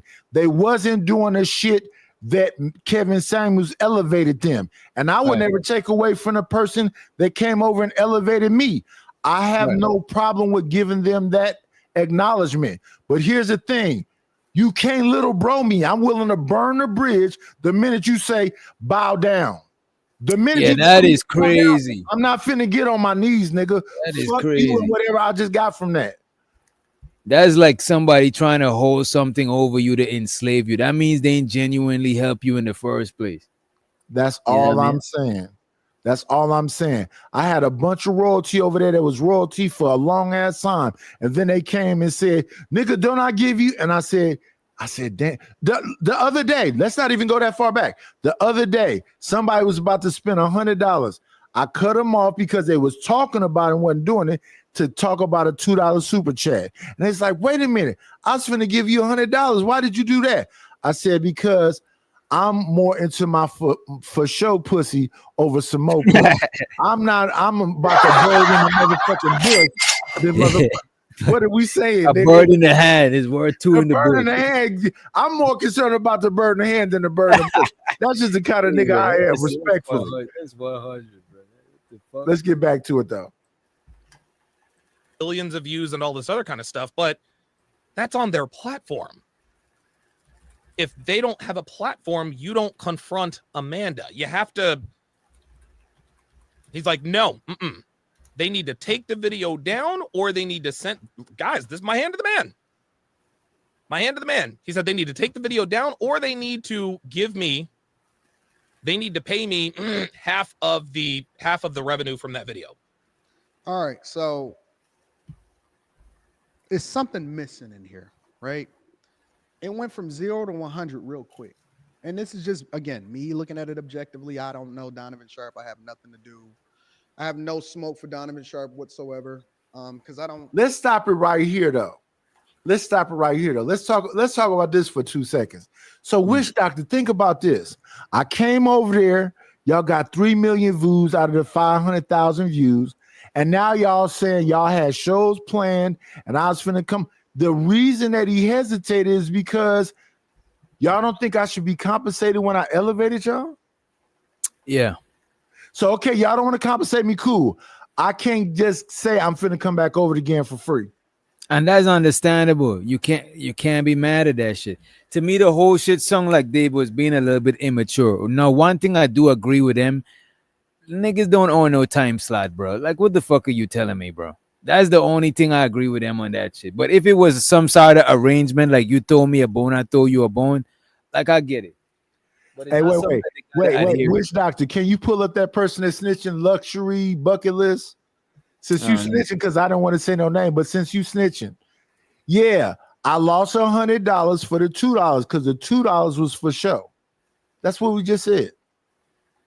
Yeah, and shows of the Ong be streaming. I agree with that shit. Demanding that somebody pay you and you taking the time slot, that shit just sounds dictatorship-ish. That shit kind of crazy.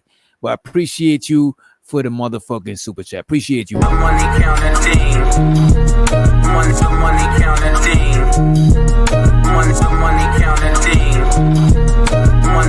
I need more money. I need more money. We need a little more money. That's the only thing I disagree with. But that's the only thing I disagree. I think on both sides it was a little bit entitlement. You know what I'm saying? But hey, business is business, man. I will say this. If my peak was 500,000, you came there and we got 3 million, and you say I think I should have half of that shit, I would negotiate and find some medium where I give you a couple dollars, because if you come back again, I think you. That's what I was just about to say. I was just about to say I would try to make it a continuous arrangement. I would do business with him because he clearly affected my channel by coming through in a positive way. Yes, you know what I mean. Shows of the Umbi streaming. He said, "If you want pay, you set that shit up first." I agree with that, but I don't think there's nothing wrong with renegotiating after the fact. You know what I'm saying? Probably you didn't know probably you now see what's going on and you might get a little ambitious and you might renegotiate. I don't see nothing wrong with fair renegotiation. I appreciate it. Money counting. Money counting.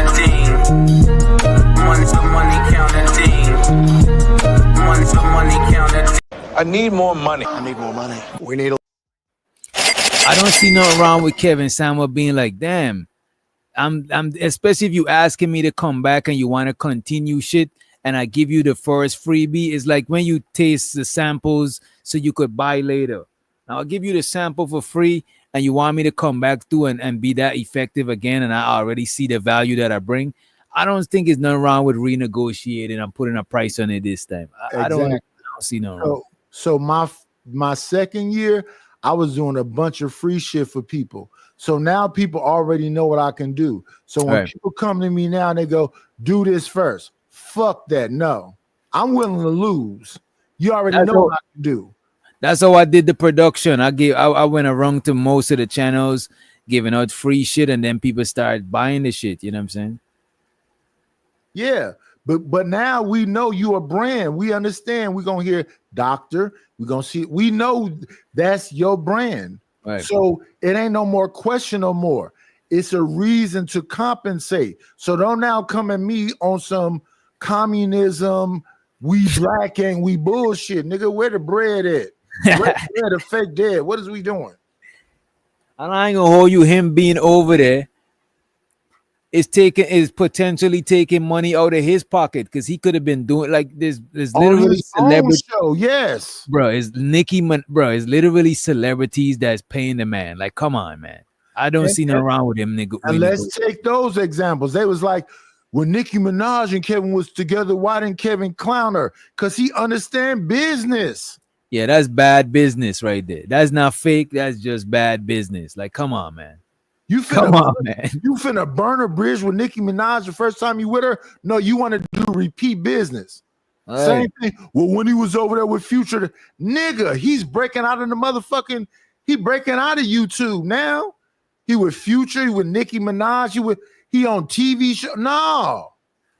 Right. There's a time and place for everything, man.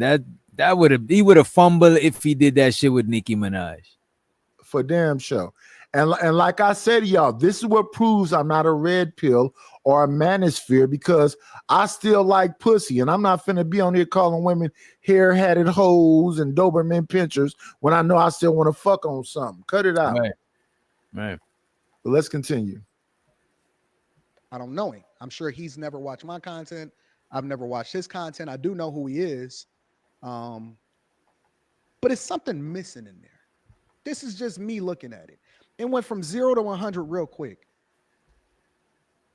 It went from 0 to 100 real quick. It went from Kev showing up on their platform,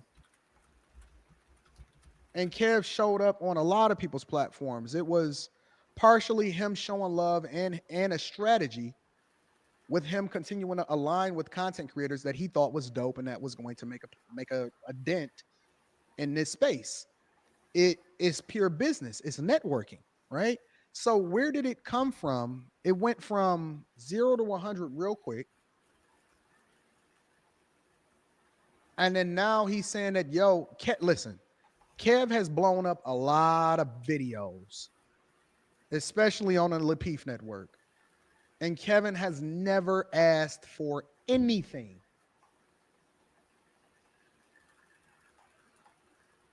Kevin has never asked for anything from us at all.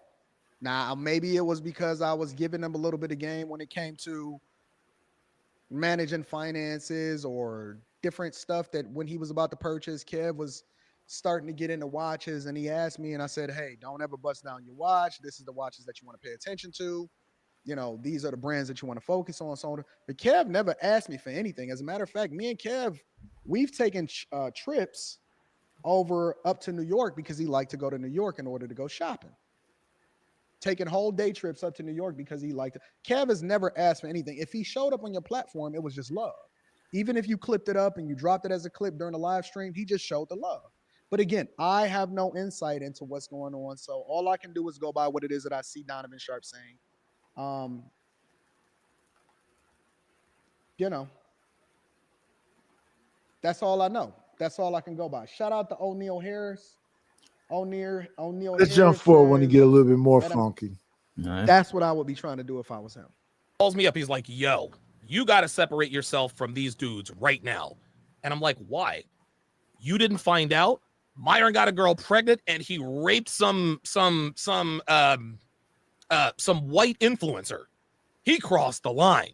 They've got to go. And I'm like, whoa, wait a minute. I said, Kevin, you know what we teach here in this community? We don't believe all women. He's like, Donovan, the proof is there. And I'm like, Kevin, bruh, these women could literally be saying anything. They could be saying anything. And then he said to me, and the people on Myron and Fresh's side, they're using your video to defend them.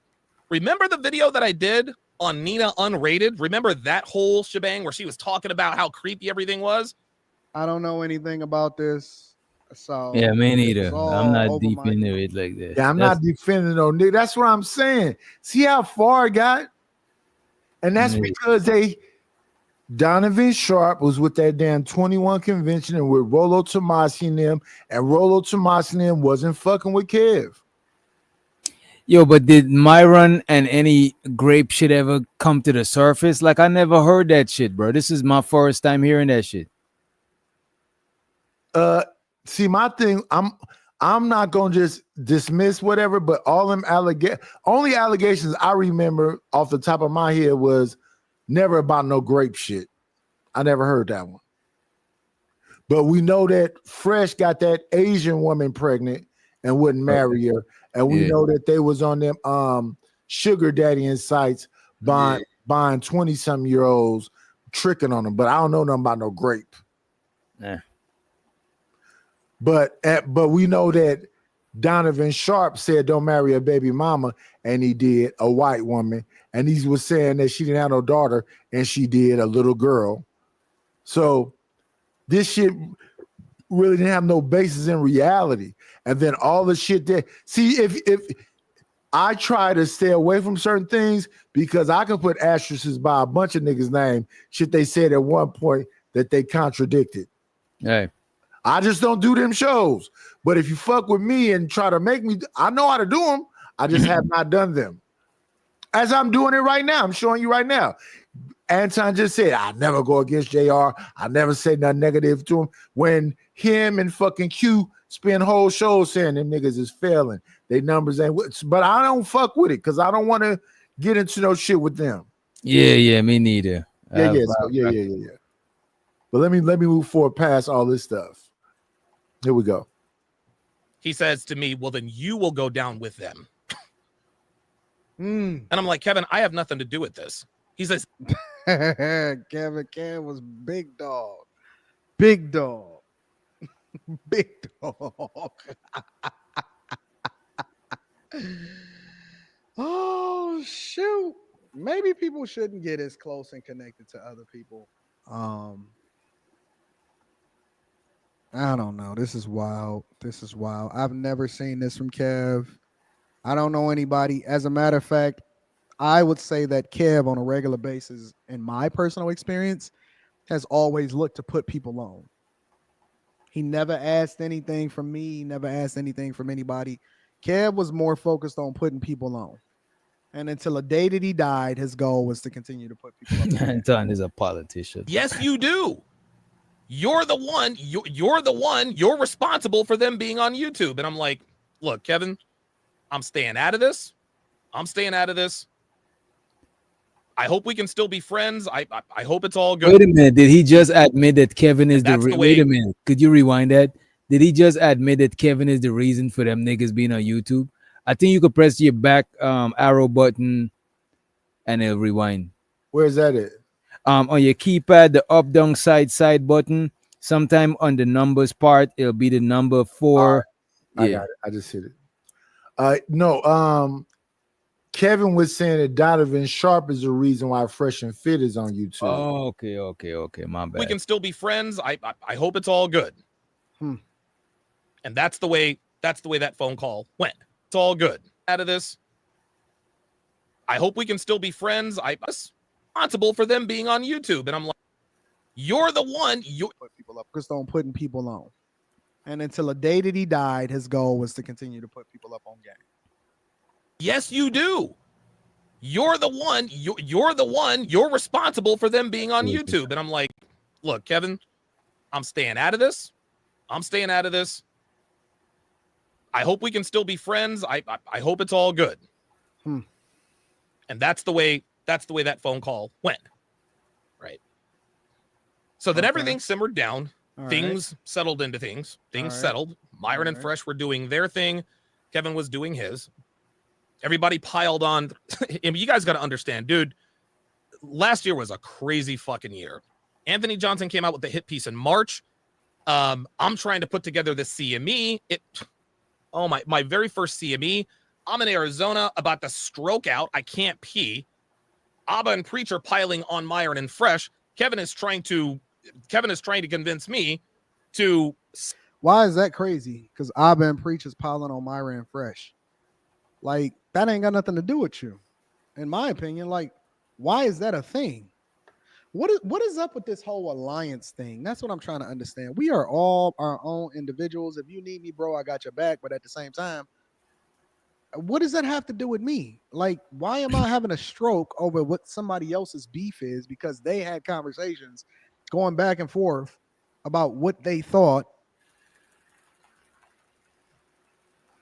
They said one thing, they said another thing. Those is two giants colliding with each other. That ain't got nothing to do with. What did that got to do with me? That has nothing to do with me. I'm in my own lane. I'm going to react to the content because it's hot content at the time, just like everybody else. And then I'm going to keep it moving. Or if I got a personal relationship with them, then I'm not going to react to it at all. But it has nothing to do with me whatsoever. I don't understand. I don't really get it. That's weird to me. Publicly separate myself from from Fresh and Fit. All of this is happening all at the same time, right? I regret not having come to Myron and Fresh's defense from the very start. I should have done it. And I'll never, oh my God. I remember that, dude. I remember it like it was fucking yesterday. I'm in my gym, and I watched the very first Abba and Preach video where they said, Fresh is capping about blah, blah, blah, wanting a woman's soul. You guys remember that first video? I watched that video. I was so pissed off. I was going to go upstairs. I was going to come right up here and do a response video right now. Why?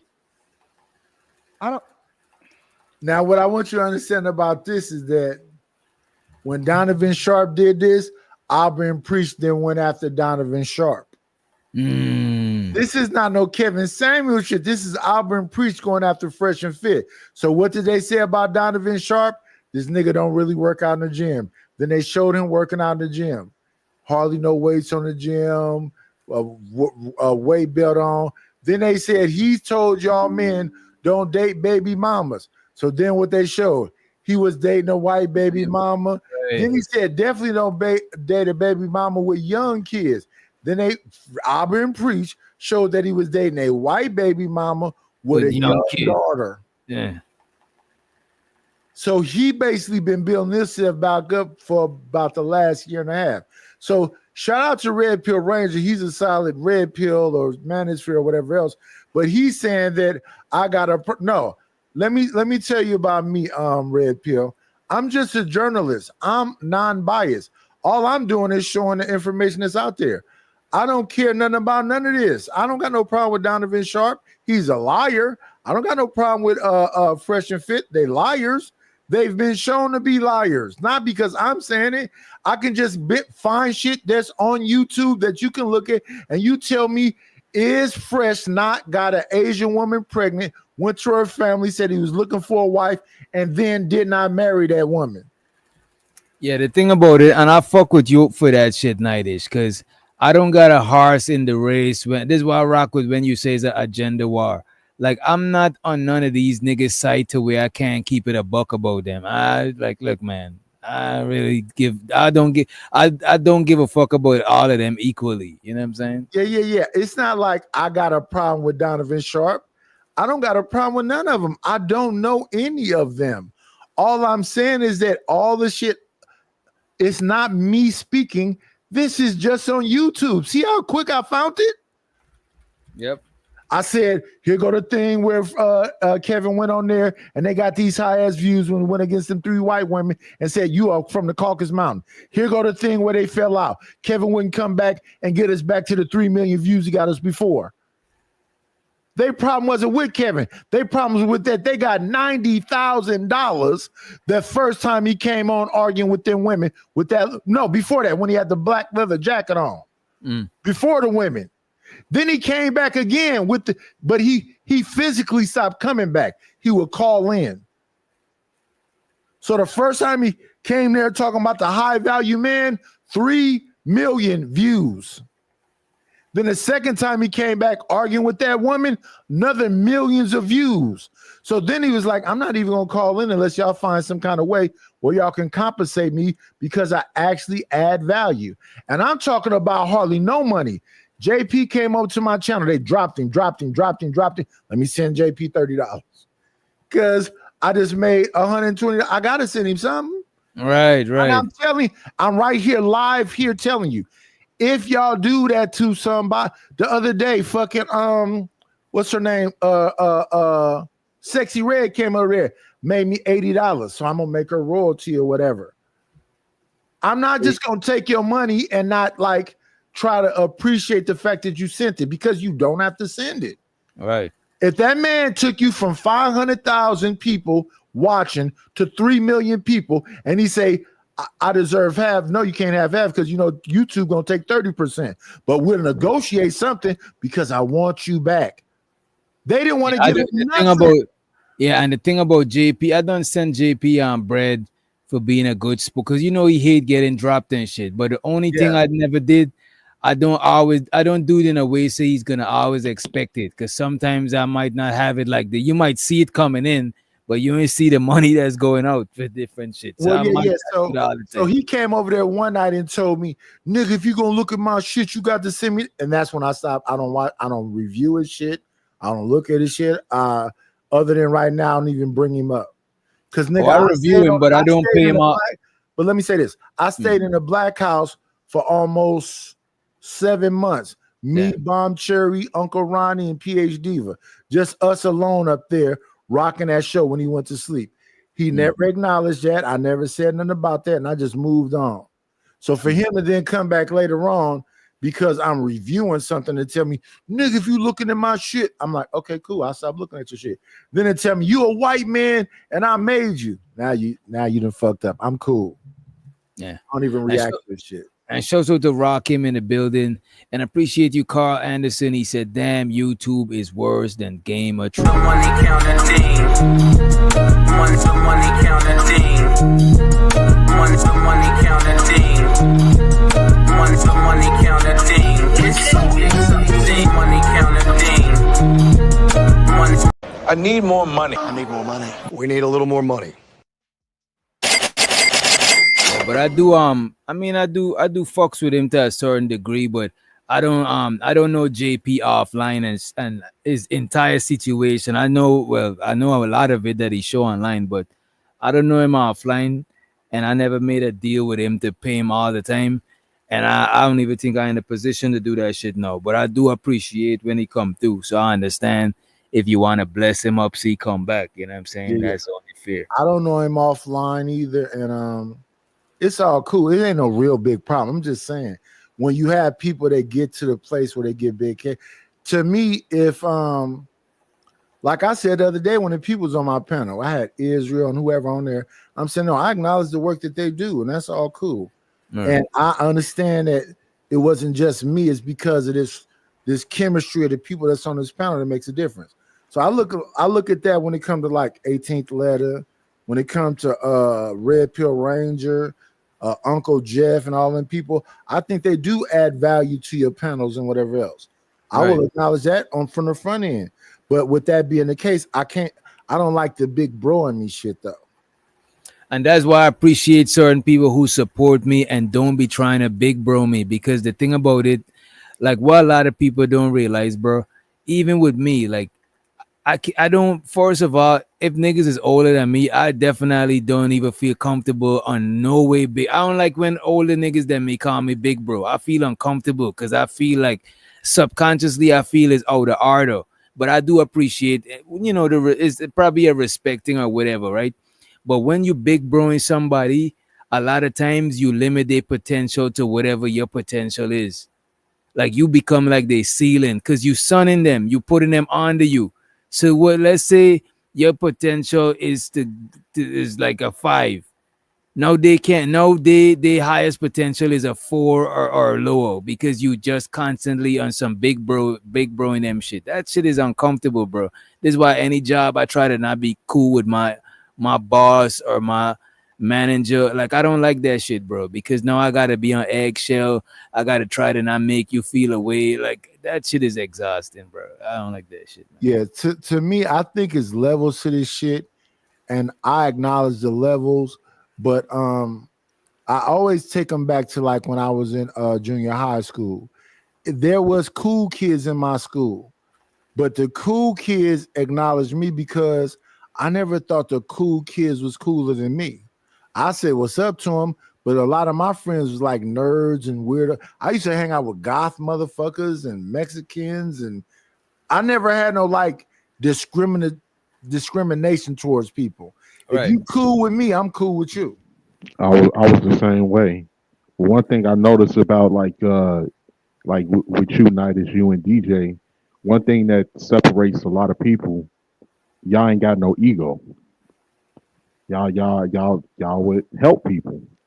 You know, I try to be the same way. I don't have an ego. I don't have to be the nigga at the forefront, anything like that. I'll play my position and try to help people. Some people, it's an acknowledgement of who your character might be. You may run past people that's more charismatic than y'all. If y'all got a team effort or something, that person is more charismatic. That person may Call be it nice more. on y'all, both of you guys too.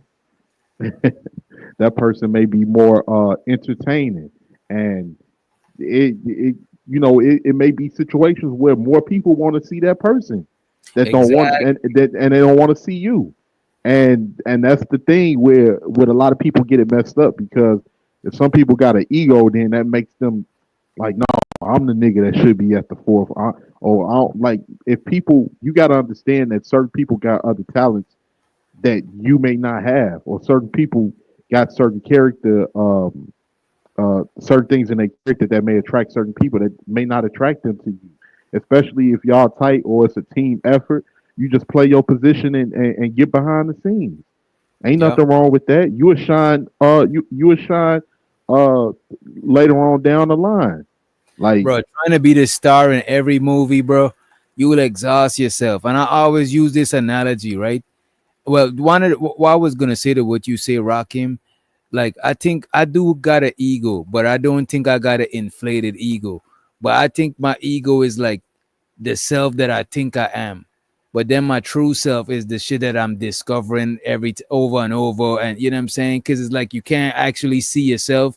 So the self that you think you see, the limited self, that's like an ego. But when you letting that shit rule you, then you let in a limited version of you rule you. Like you even limit yourself by letting your ego hold the steering wheel. But what I would say, the reason why I like giving everybody a chance, because sure, I might be good at you at this thing, but it might have a plethora of things that you better at than me, that you might not even have the platform to express that shit. Maybe you a better painter, but we on fucking YouTube, so niggas can't see how you paint. So I can't just put you down and try to step on you, because you got other talents, you got other values and other shit that ain't got to do with fucking YouTube. Like, we could only witness a limited versions of each other up here.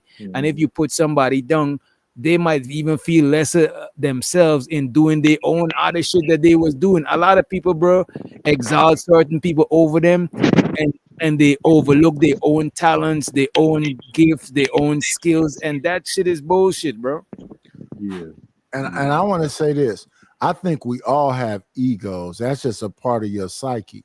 Yeah. But my thing is, the way I look at myself is, I'm an objective observationalist. I look at everything and I don't try to go, oh, this is good, this is bad.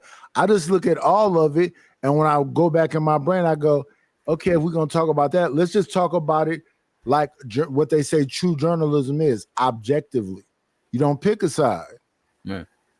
And I say observationalist because I just look at it. So I just remember all this shit in my head, and I know I saw it on YouTube unless they clean it, because a lot of shit get cleaned off YouTube.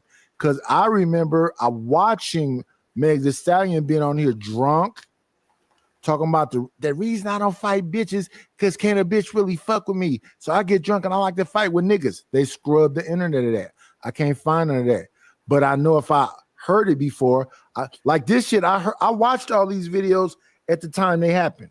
That's why I know in my head I could, if they haven't scrubbed it, I can go back and get it. I know I watched Donovan Sharp talk about this. Donovan Sharp is biased because the manosphere is Rollo Tomasson and white folks. The manosphere was mad at Kevin Samuels. Then the black manosphere was mad at Kevin Samuels also. The red pill and the manosphere was mad at Kevin Samuels because he was blowing up too quick and none of them could say like, we connected and how do you give us some money? So BJS Igmore, Ron Wells, Alpha Male. Now, all these people that I'm naming, O'Shea brought into the game. O'Shea brought Kevin into the game. So Kevin used to try to imitate O'Shea and try to be somehow connected with all these, work with these people and do all this different shit. So he had a show with Ramil. He had a show with different smaller. He even went over there on Lapeef with Tawana and B Nix and he tried to work with everybody. So when they didn't come back around and go, oh, that nigga was trying to big bro us and did. No, he did not. He was trying to find a way to grow himself. And I would say to any new YouTuber that's coming in, you can come in and say, I'm just going to be black. I only fuck with black people and blah, blah, blah, blah, blah. Here's my thing. This is the night talking. I go everywhere. I don't care if it's Latinos, white folks, black folks, whatever you are. If I can understand what you're saying, I'm going to be over there. So now people be like, you got a gay dude on your channel. Well, so what? Business. So what? Yeah, I don't care about it. As long as I could be me, as long as I could still be me on your platform, like I'm cool. If I could go to white places, but I don't want them to expect me to be like on some chaotic truth. Or I don't. Once I could, I was just on the white panel just before I come to this channel. I was just on a channel talking about how to stop being evil on a white panel. I was the only black dude up there. That's the first time I hit that shit. And you know what I'm saying? Like it was a cool vibe, you know what I mean? Yeah, so me, I'm gonna be the same me everywhere. And I'm positive, like certain panels I go to, some of them content creators have got mad at me and we didn't chopped it up in the back. And I'd be like, well, I hear what you're saying, but I'm me like that all the time. Now, if you think it's a bias and I'm doing something different, this is what I want you to do. Just watch me as I move around and you tell me if I'm different with other people. And a lot of them people be like, oh, okay, so this is just you. This is just the shit you do. Yeah, I'm probably gonna come on your panel to try to say some wild shit to get dropped so you can make a couple dollars. I might come on your panel with some information. I might come on your panel and share some shit about the topic that you're talking about. But for you to not really understand me is kind of wild. Just give me some time and you see if you understand me. And now some of them people go, oh, I get it now. If we could disagree with each other, well, agreeing that is easy, but if we could disagree with each other and still maintain without trying to get like butt hurt or mad that we not seeing each other point of view, like after that shit, I usually got a high level of respect for you. Like as a matter of fact, this nigga Sir Ism, the first time I run into Ism, like me and this nigga was going at it like I thought he was gonna have to meet up and shit.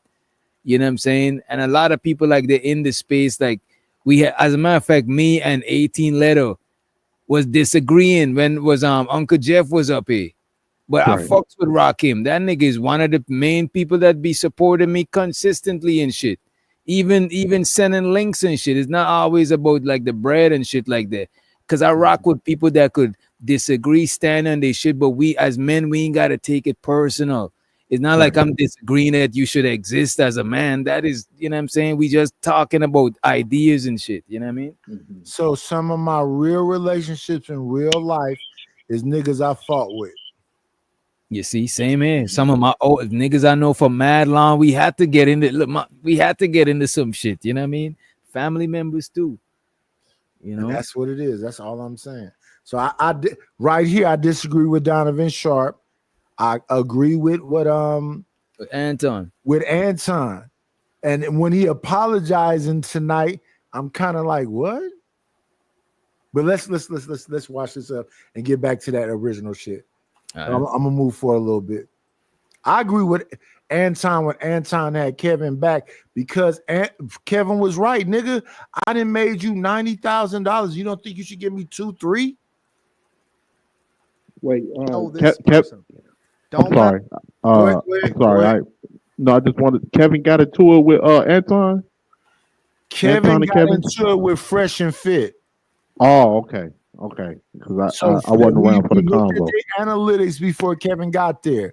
They got 200,000, 300,000, and don't get me wrong, that's some real money. But I was listening to Tasha K broke it down. She said 1 million views is $30,000 back then. So if they got 500,000, I mean they got 15,000. So 15,000 and YouTube take 30%. So that's what 4,500 out of. So they got 11,000 and they split that between each other. They got like 5,000 and change between each other if they split it 50-50. So when Kevin come on and you go from 500,000 to 3 million, that means you got $90,000. They took 30%. That means you got 60,000. If you split it between you and Fresh, you got 30 and Fresh got 30. What about you give Kev 3,000 and Fresh give Kev 3,000, 6,000? That's cool. I would think Kev would accept that. They feel like they shouldn't have gave Kevin shit. Yeah, that's crazy. For And some you that know what? added, They some see that their added personality. Go ahead, I was gonna say for some that add in value, you could clearly see without questioning. That is not even a gamble. That is crazy to me. But give me like 2 minutes. I gotta grab my shit out of here. I got you. All right. So then Kevin stopped coming physically there and he started calling in. Those shows made dumbass numbers. And Kevin got to a point where he's like, I think I should be compensated. And their response to that was to put Kev on blast. Wow. He wasn't show up when we wanted him to show up. He wouldn't do this. Y'all didn't give him no money. Why was he supposed to keep showing up?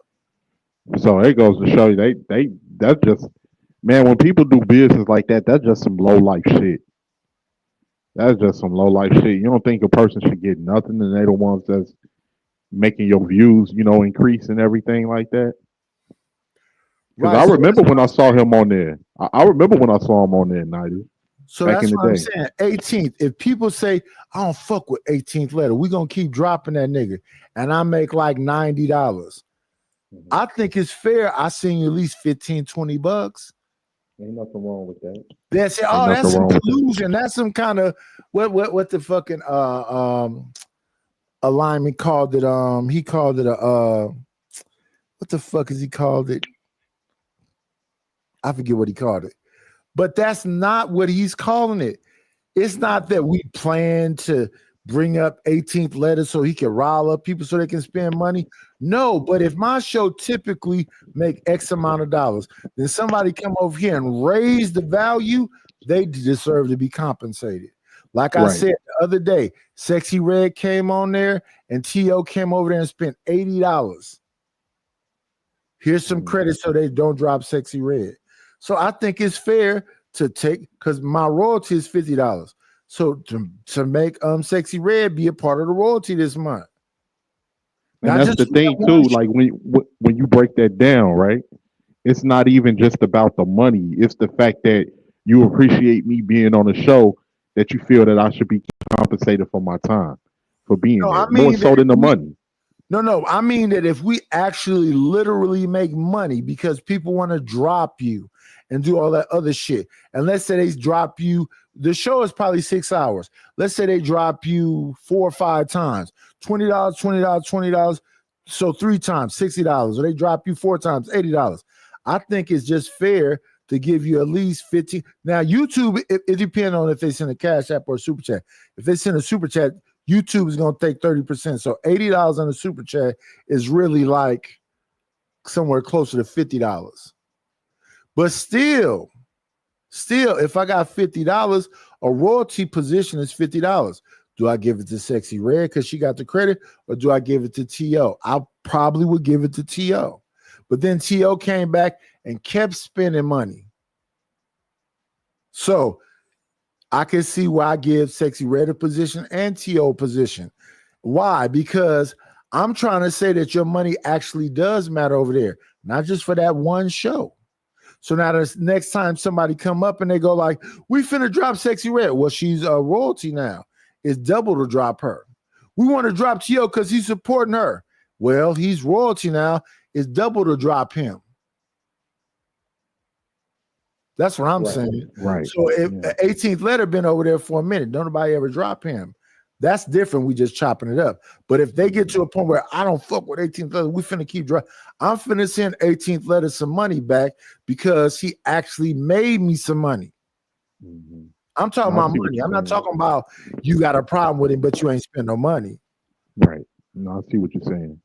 So if they got 500,000 people watching them, that breaks down to about 15,000 based on what I heard from Tasha K. So out of that 15,000, they're going to take 30%. 30% out of 15,000 is what? 4,500. So they're going to end up with about 23,000. No, let me see. $1 million is 30,000. $500,000 is 15,000. They're going to take 15%, 30% out of that. So that's 4,500 out of 15. So they're going to end up with like 10, 11,000. And they're going, so that's 5,000 a piece. I'm just looking at the numbers. If somebody came over there and elevated them numbers triple fold, y'all used to making 5,000 a piece. Kevin come over there and y'all get 3 million views. So now y'all done went from 11,000 to 90,000. They're gonna take 30%, so that's 60,000. Then that means y'all gonna chop it up 30,000 for you, 30,000 for him. And I would say, Kev, let's negotiate it because YouTube took X amount of dollars. Is it cool? Would you accept 5 G's? I'm positive Kev would have took 5 G's. Now I'm not just doing it for free.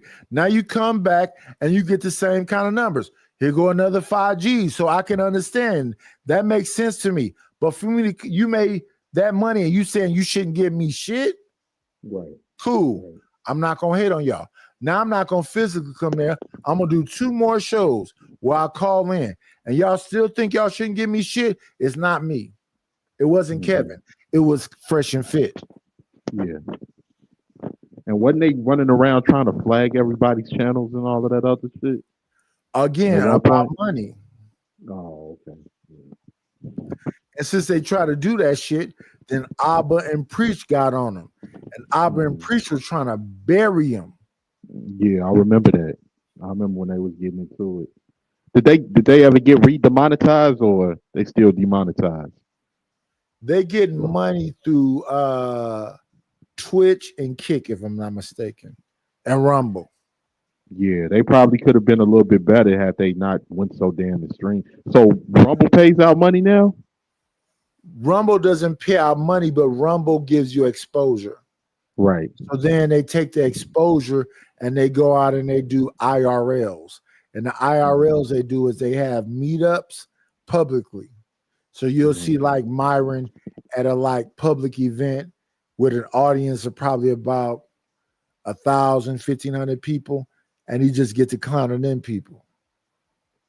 And then you take the IRL event and make it into shorts for YouTube, and then depending on how much it make, and I think that a lot of those IRL events he did publicly, talking to people at auditoriums and whatever else, probably made $1 million here, 800,000 there. So he's still getting.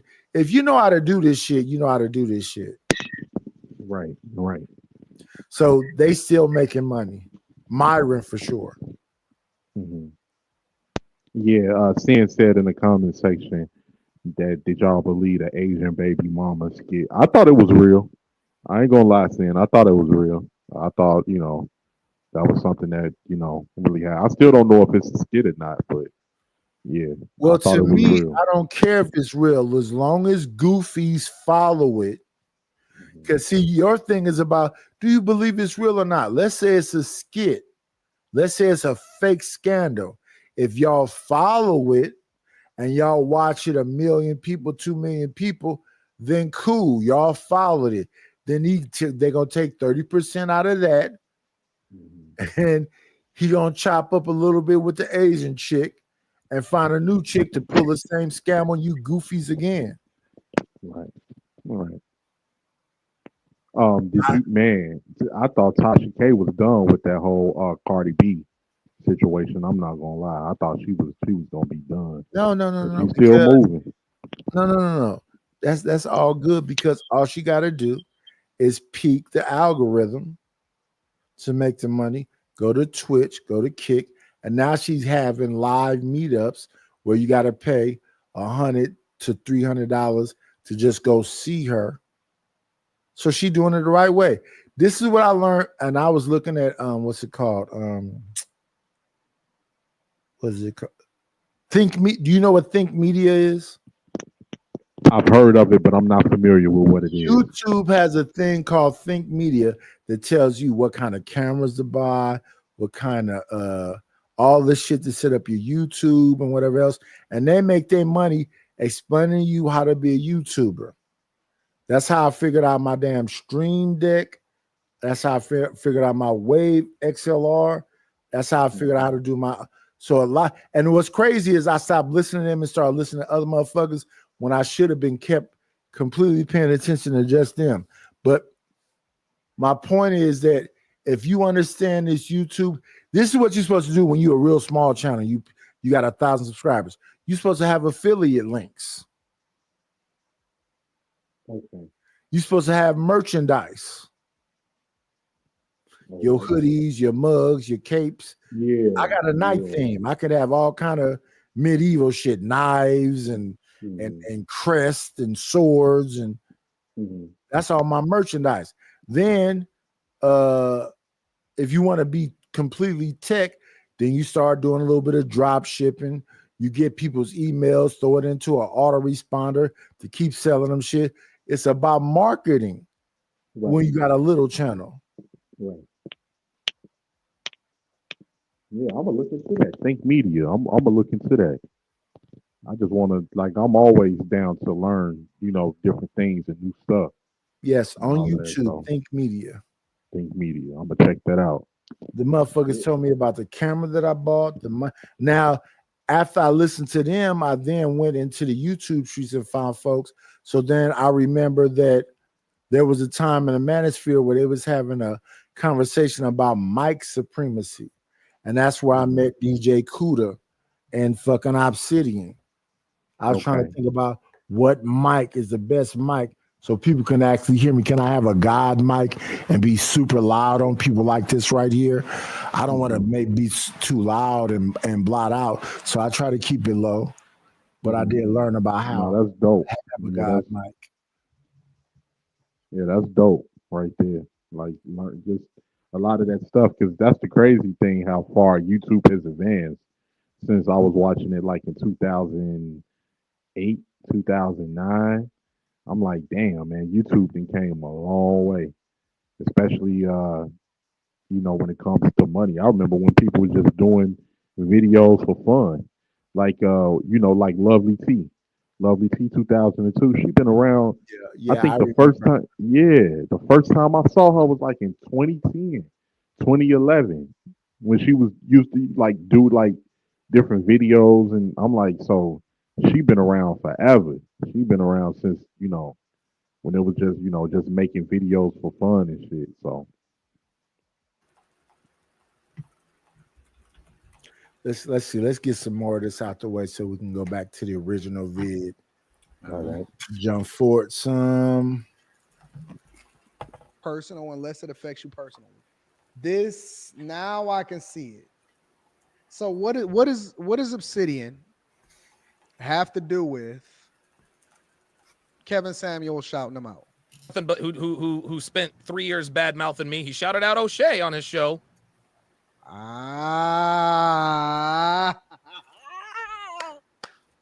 Now it's all coming out. Uh-oh. So this, it don't seem like it got nothing to do with Kev. It got more to do. Okay, so listen. If Kev was rocking with these people all this time, then why were you still friends with Kev if you know that he wasn't rocking with you, but he was shouting out the people that he had more, that he felt like was more valuable? Because then it's given I'm riding with you vibes because you hot. You know what I'm saying? Like we built this and you was a part of what it is that we did in the beginning, and now you trying to get hot, or now you starting to hit the wave and you starting to catch the algorithm. Roland Curtis says Sharp was bigger than Kevin and Myron at one point. Well, somebody is always bigger than somebody at one point. If you got 1,000 subscribers and I got 10 subscribers, then you're bigger than me. Sharp mentored Myron. Sharp started a panel that included Kevin and Myron. A month later, Kevin went viral with the average at best, and later Fresh and Fit blew up. Okay, so congratulate him. Let me tell you one thing that I like about O'Shea Duke Jackson. O'Shea Duke Jackson, there's been people, a lot of times, a lot of people explode. I'll give you an example. I was bigger than the lead attorney when a lead attorney first came on my platform. A lead attorney exploded right after that. Not off of my platform, but lead attorney exploded shortly after, just because he was great. He was a good content creator. He started to hit the algorithm. He did a show with O'Shea Duke Jackson. He was exploding. You've never heard me say, and I've actually met the lead attorney in person. A lot of people don't even know that. I've actually met the lead attorney in person. I will never, what? The lead attorney's success don't have nothing to do with me. A lot of people blew up when O'Shea put them on, and O'Shea never went back and said, okay, well, listen, I don't like you because you blew up. It just is what it is. Like, you dope. You caught your wave. You caught your algorithm. You dope. You in a completely different lane. I don't really understand the emotional aspect of him blowing up. So would that got anything to do with me? You going on to greener pastures and you doing your thing. Who does nothing? Who did a bunch of shit talking about me, but he wouldn't shout me out. It's not like, and listen, man, Kevin didn't know me anything. Shout out. He didn't know me anything. But goddamn, man, like Kevin, like I'm the guy who had Kevin Samuels on the most. Kevin, I am the channel that Kevin Samuels appeared on the most, and it's not close. It's not close. The very first time I had Kevin Samuels on was 4 years ago. He's been on my platform 47 times. Nobody else can say that. Wow. He knows the exact number. I mean, it does, honestly. It sounds personal. It sounds like he's feeling some type of way about it, that he never really got it out, and when Kev was alive, and so he's getting it out now. It sounds personal. Nobody else can say that. But as soon as he started getting DMs from Brittany Renner and Cam Newton and Future, that was it. He forgot all about me, man. Oh, I kind of feel bad for Donovan Sharp right now. Honestly, I'm genuinely feeling, because Donovan obviously had a better connection with Kevin than I did. He had an earlier connection with Kevin than I did. He knew Kevin way before Kev was Kev, before I did. And, you know, he genuinely valued the friendship. And so I'm never going to dismiss that. But as a man, we got to be a little bit more objective and just learn when somebody then moved on, or when you've moved on, or when you've outgrown a friendship. And I don't need no shout outs from nobody. Like, I don't need nothing from nobody. That's all crazy. We need to now go to the original video where he's talking to this right here. Yeah. They make mistakes. They need to apologize. What you It say just on sound, no, I was just gonna say it just sounds like a lot of people. I don't know. It's like, because I wasn't around for like a lot of that, so I don't know. Like, if people, it felt like Kevin blew up, and it's a lot of people that felt that, you know, he didn't return the favor to pull other people up, or I don't know. And that's why the picture I had is, how can I explain it? It's like we was explaining that all these different people benefited from Kevin Samuels, and Donovan Sharp, that shitting on him, said he was on my channel 47 times. So if he ain't shit, what's the significance of talking about he was on your channel 47 times when he clearly was above the manosphere? And let's not go all around the mulberry bush. The problem with the manosphere and what they would consider a simp and all this other shit is then what are you doing to combat it? And they're not doing nothing. So it's best to listen to this right here from Anton, because I think that's going to be Anton's point, that it's all business. Kevin is gone, and now let's move forward. A lot of what's being said is the same reason why I heard a lot of people in the space say they're afraid to get help from anybody, or they're afraid for anybody to look out for them, because niggas gonna try to hold that shit over you for life. That's what's going on right here. He trying to hold that he had Kevin on his channel for 40 days and 40 nights. He trying to hold that over Kevin head for 400 years type shit. That is crazy. I want to make sure that that the audience and the people understand something, that I think that is very, very appropriate for me to apologize to these guys in person. Man. I have to. And it's not just for me, it's to establish a cultural norm that people need to address things accordingly. And when they make mistakes, they need to apologize, right? So first of all, I just want to say I apologize to you guys because... Thank you, bro. You don't have to do that. Well, nope, I got to say it because earlier, years ago, I chose sides in situations that had nothing to do with me.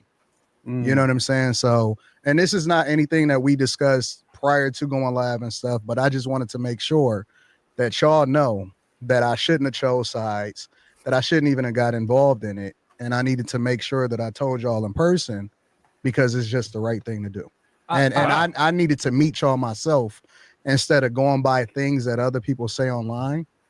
And I think that that's the real man thing to do. So as I matured and as I evolved, I wanted to reach out to you personally. And now I wanted to say it in person that I apologize. A great deal of respect, Anton. And we apologize for anything we might have said, right, into retaliation. And I really appreciate that. You really didn't have to do that, man. And, it just goes to speak to the strong character of the type of man that you are.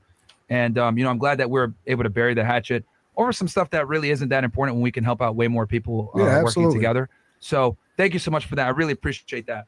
Absolutely. Yeah, I didn't know that was coming, man. I'm so happy. I had no idea. It's an honor to have you here. I've been waiting for this for a minute. And that's why we're happy to have you here. I know people have been really enjoying our collabs when I jump in on some of your late night shows. Yeah, man, and I appreciate you for coming through. Of course, man. I mean, for you, bro, I was like, man, I'll just jump in and try to add some value. So thank you for coming, dude, and I'm really happy to have you. But for those that may not know who you are, well, they definitely know who you are now. But can you introduce yourself real quick to people that might not know? Anton Daniels. I think that a lot of people think that I got into the game a little bit later than I have, but I've been on YouTube for probably 10, 11 years. And I don't know. I don't look at myself as like a big content creator.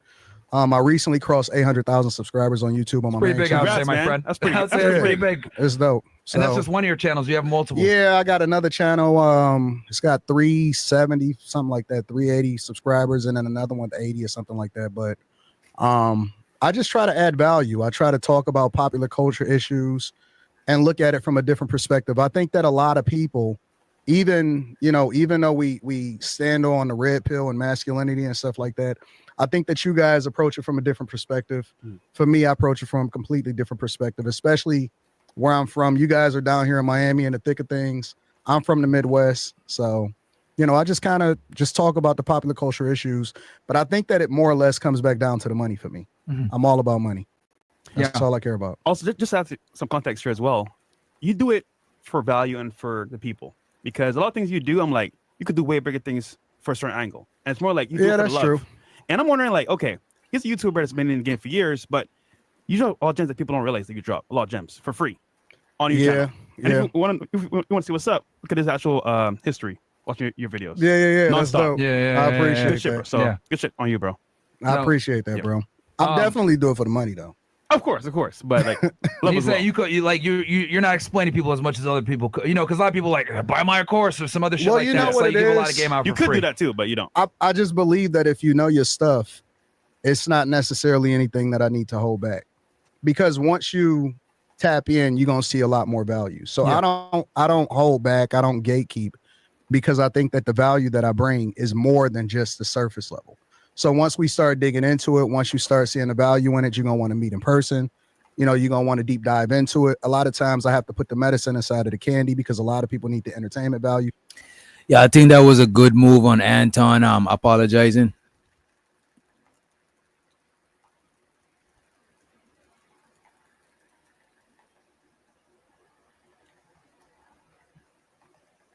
Anybody there? Yeah, I'm here. I'm sitting here eating this wing stop. Yeah, I Yeah. was fucking some food up just now. Yeah, I think it was a good look. Apologizing. Yeah, I think so. I mean, because he's doing it for business. So, like, he may felt that he might have jumped the gun with what he might have done in the past, and for him to own up to that, and you know, say how he was wrong, to cut whatever personal issues they may have had out in the past and move on for business endeavors. That's not a bad move. Yeah, and by the way, on Reese, I'm eating some jerk chicken, rice and peas, macaroni. I got it from the spot earlier. I just had to heat it up. But I do think is a smart business move, because what was to be gained from having some shit against them? It looked like y'all could come together, make some paper. It wasn't no real beef. Nobody family members got hurt. You know what I'm saying? It wasn't that serious that they couldn't apologize. I actually apologized to several people on here. You know what I'm saying? Right. I apologize to Iz for making videos, you know what I mean? Having him looking crazy. You know what I'm saying? And I'm not saying that I ain't gonna do it again in the future. But just, like, I didn't my intentions wasn't, I was having fun, and I didn't know certain shit he took a certain way, you know what I'm saying? Because a lot of stuff on this internet don't be most of it don't be beyond a simple apology. A lot of it be misunderstanding or be shit based on ideas. Like, we not really impeding on each other livelihood and doing no crazy shit. So I don't think most of these shit is beyond a simple apology. You know what I mean? Yeah, don't get me wrong. Sometimes people, they don't like when people are roasting on them and everything. And sometimes when you have that much scrutiny on you from when you're getting roasted on, I guess some people can find that embarrassing. But at the end of the day, as long as it's that it ain't no lines being crossed as far as somebody being hurt in real life, somebody's family's being hurt, or somebody being doxxed to where their real life is affected. I believe you can move past a lot of that, because at the end of the day, it's entertainment. I was just watching the interview with Terrence Gangster Williams, Birdman brother, over there out of New Orleans. He said once he learned the internet game, he played it for what it's meant for. It's the internet game. And you talking about, I don't want to but you talking about a serious dude, back in the day that was involved in a lot of serious stuff that was real deal. You know what I'm saying? So for him to say that, especially coming from the background he came from, that tells you everything you need to know. Yeah, and I respect that, because a lot of dudes who been real dudes doing real shit out here, they let people on the internet trick them out of their freedom and shit like that, because they let that shit get to them. So I commend any old head, any real old school street nigga that could see the shit for what it is and don't get consumed by this shit, man. Because people see, if somebody poke and they see you react, they're gonna keep poking right there. You know what I'm saying? So it's easy to get trick out of your freedom, trick out of your bag by following up this internet shit too serious. You know what I mean? First. Of course. And so I don't kind of limit myself, but at the same time, I just try. If people see more value, then most of the time they sign up for the Patreon. I got like 18,000 Patreon members. Sheesh. Nice. So we do meetups. I try to do them like once a month or once every other month. And so it's dope. It's real cool. Also, when you give commentary on creators, guys in the industry, Yeah, I'm friends with some of them. And it's like, I'm like, damn, I know personally he's saying the truth, because they won't say it on camera, but financially they're going through trouble. You know, it looks good on camera, 100%. but off camera, them niggas are struggling. I think that most people, like, even if you go online and you look at people's net worth, it's not accurate. No. Yeah. Not even remotely accurate. I know a lot of people that's celebrities and they're struggling. They're absolutely struggling. And most people are not financially literate, even if they make a lot of money. Yeah. Right. Very So true. you talk about these NBA players, you talk about these NFL players.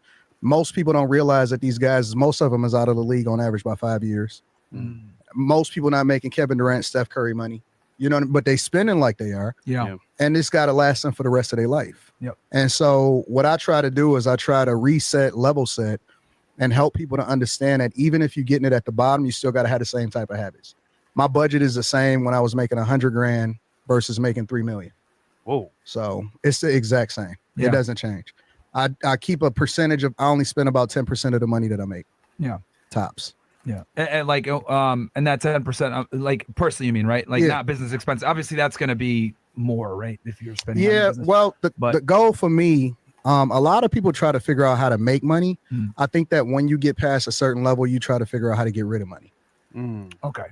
Because the goal is now, my only enemy is the IRS. Oh, I see what you're saying. Yeah, from the perspective of lowering your tax. That's yeah, my you're only liable. enemy. Yeah, the tax that you're liable for. Yes, Yep. absolutely. So that's my only enemy. My goal, like even in real estate, right now I got 17 properties. I buy a lot of land. It's an auction coming up in Michigan on August 20th. And so my goal is to figure out how I can get rid of as much money as possible. Gotcha. That's what I do That's as well my with the only real goal. estate. So what best ways to kind of like lower your tax liability? Well, I guess we could hit real estate first. So when it comes to like real estate, you mentioned that you have some land. What do you invest mostly in? Are you in residential, commercial, 100% land? residential. Residential? Okay. 100%. 1 to 4 units, right? Well, okay. So this is my goal. I got 2 goals in real estate. My first goal is to acquire at some point 50 properties. Okay. And the 50 properties will allow for me to make at least $100,000 a year if I decide that I never want to do anything again. Just in rent, because right now I got 17 properties averaging $2,300 a month. Brings in about $39,000 a month. Gross or after expenses? I don't have no mortgages. Oh, you bought them all cash? I have 0 mortgages. Oh shit. Okay. 0 mortgages. Okay, so that's a clean 40 without even. Okay. Well, you got to minus out insurance, property Of course, taxes, yeah. and maintenance. But all of the properties that I'm doing right now is all brand new. Okay. So I don't really have any maintenance. Oh, did you buy them while they were being developed, or did you buy them after they were developed? the initial getting into it, they were bought during a little bit after 2008. Oh, damn! So you've been in this for a minute, like 100%. Yeah. So you bought it right during the crash. A little bit after, probably Okay. closer to 2010 is when I really started getting started. The good and bad. But Yep. you were still able to get them at probably a 30-40% off, right? 100. Well, I try not to look at the property values, but it was way more than that because in the Midwest we were hit the hardest.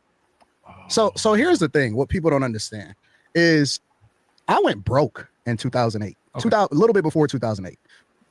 Yeah, I can't knock Anton hustle, the luxury bucket list. Definitely can't knock the hustle.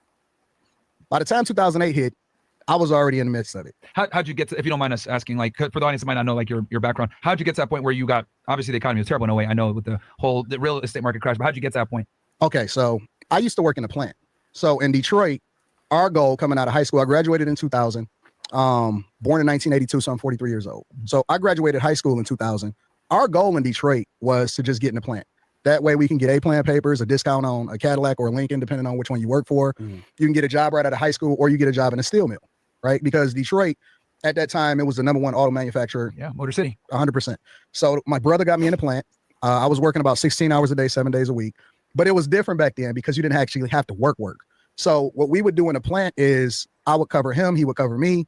And while he was sleeping or while he was gone, we was getting paid doubles because we didn't have to clock in back then. You just got paid based off of whatever the supervisor put in for you. So I was 19, 20 years old making $100,000 a year. Oh, wow. In the year 2000. But no, like 2001, 2002. Okay. Wait, but Anton, what about your inheritance? I'm gonna cover that. So I was making $120,000 a year. That's wild. My brother got me in the plant. And to give people kind of, because they might hear 100,000, but 100,000 in 2001, bro. That's like 150, 160K today. I spent it all. Yeah, that's like 150, 160 today. The only thing that saved me was one of my OGs in the plant. He would say, Anton, put up at least 25, 30% of everything you gross. Okay. So even when I went broke, I never touched that money. Okay. So I just was stacking, but I spent every dime. What you spend it on? Cars? Oh lifestyle? man, flights, cars, clothes. I bought a Trailblazer SS. I had a Grand National 86. My first car was a Buick Regal, 86 Buick Regal, and then I bought a Grand National when I really got money. 120 at 20 years old in Detroit, because Detroit's kind of cheap compared to. Anybody in the chat know about Anton, if his story is accurate? I showed to the TMB and he said he killed Fight Club. Well, he made Fight Club. It was his to kill. So, you know what I'm saying? There you go. You know what I'm saying? Hey, and what he's saying is straight Midwest shit. Buying Grand Nationals, Regals, all of that. I'm pretty sure he probably spent a lot of it on koozies, sweaters, buffs, Cartiers, and all types of shit. So, yeah, and like that's the thing too, DJ, because here in the Midwest, it's a lot of factories. The same like you were saying with the plants in Detroit, it's the same here in Chicago. It's a lot of factories and shit. So it was a lot of people that was trying to work at the Ford plant because you was able to make good money in the Ford plant. So factory jobs is always available type shit. In a lot of cases, if you live in a location where they're located, yeah, but it's like in some factories too, it's about who you know, who can get you in there. Because a lot of people that stay there, they're not trying to leave. Right. Because they make good money and all of that. So if a motherfucker can get you up in there, then you got a guaranteed job. The only risk is that sometimes after years of working there, you know how it is. Motherfuckers can up and just decide they're gonna shut down their plant. Yeah, I heard a lot of people getting laid off and shit when them plants shut down and shit. I'm trying to see. Nah, he was stealing time. Let me see. Yeah, it don't look like none of y'all know too much about the man's story. So we better keep moving forward. Other cities, Oh, it's in really general. cheap. It was So really you must have really been blowing through money, bro, to get to like every dime. I had 3 cars, right off the bat. But I mean, you didn't really get a chance to enjoy it as much because I spent the majority of my time in the plant. You know what I'm saying? I was working a midnight shift, and it was just a thing. But I got fired before the recession. Okay, so you get the job 2000. I was working there like 4 or 5 years. Okay. And I got fired. In 05? For what? I got fired for like 06 time card fraud. Nigga time. Let's go. I got fired. Yep, I got fired. So before we even knew the recession was coming, I had the worst timing in the world. Yeah. So what I did was I went on because I had a lot of money, so I'm going out of town and I'm whatever, but I didn't have any more time to call off from. So I had a friend, doctor's note, fake doctor's note. Gotcha. Yeah. They was after me. They called in on the doctor's note, find out that it was fake. Brought me in, fired me. That was it. Shit. How they know that it was? Yeah, that fake doctor note shit is too risky. Better you go to your doctor that you always go to and just ask them. Them niggas don't lose by writing you a little note. Them niggas don't even trip, bro. Like my doctor, that nigga never trip, bro. Yeah. That's where you messed up at with that fake doctor's note. They must have been on his ass before though with that. Yeah, they had to be.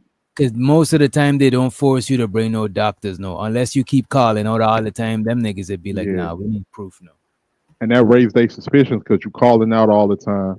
When you do some shit that they're gonna start looking into your ass. Yeah. They're gonna start looking into you. Fake a doctor note. You gotta put the letterhead for the hospital. You gotta make the shit, you gotta forward signature. Yep. That's just too much, man. He ain't think they was gonna call that number. He thought it was gonna they call. Bro, I would have been nervous.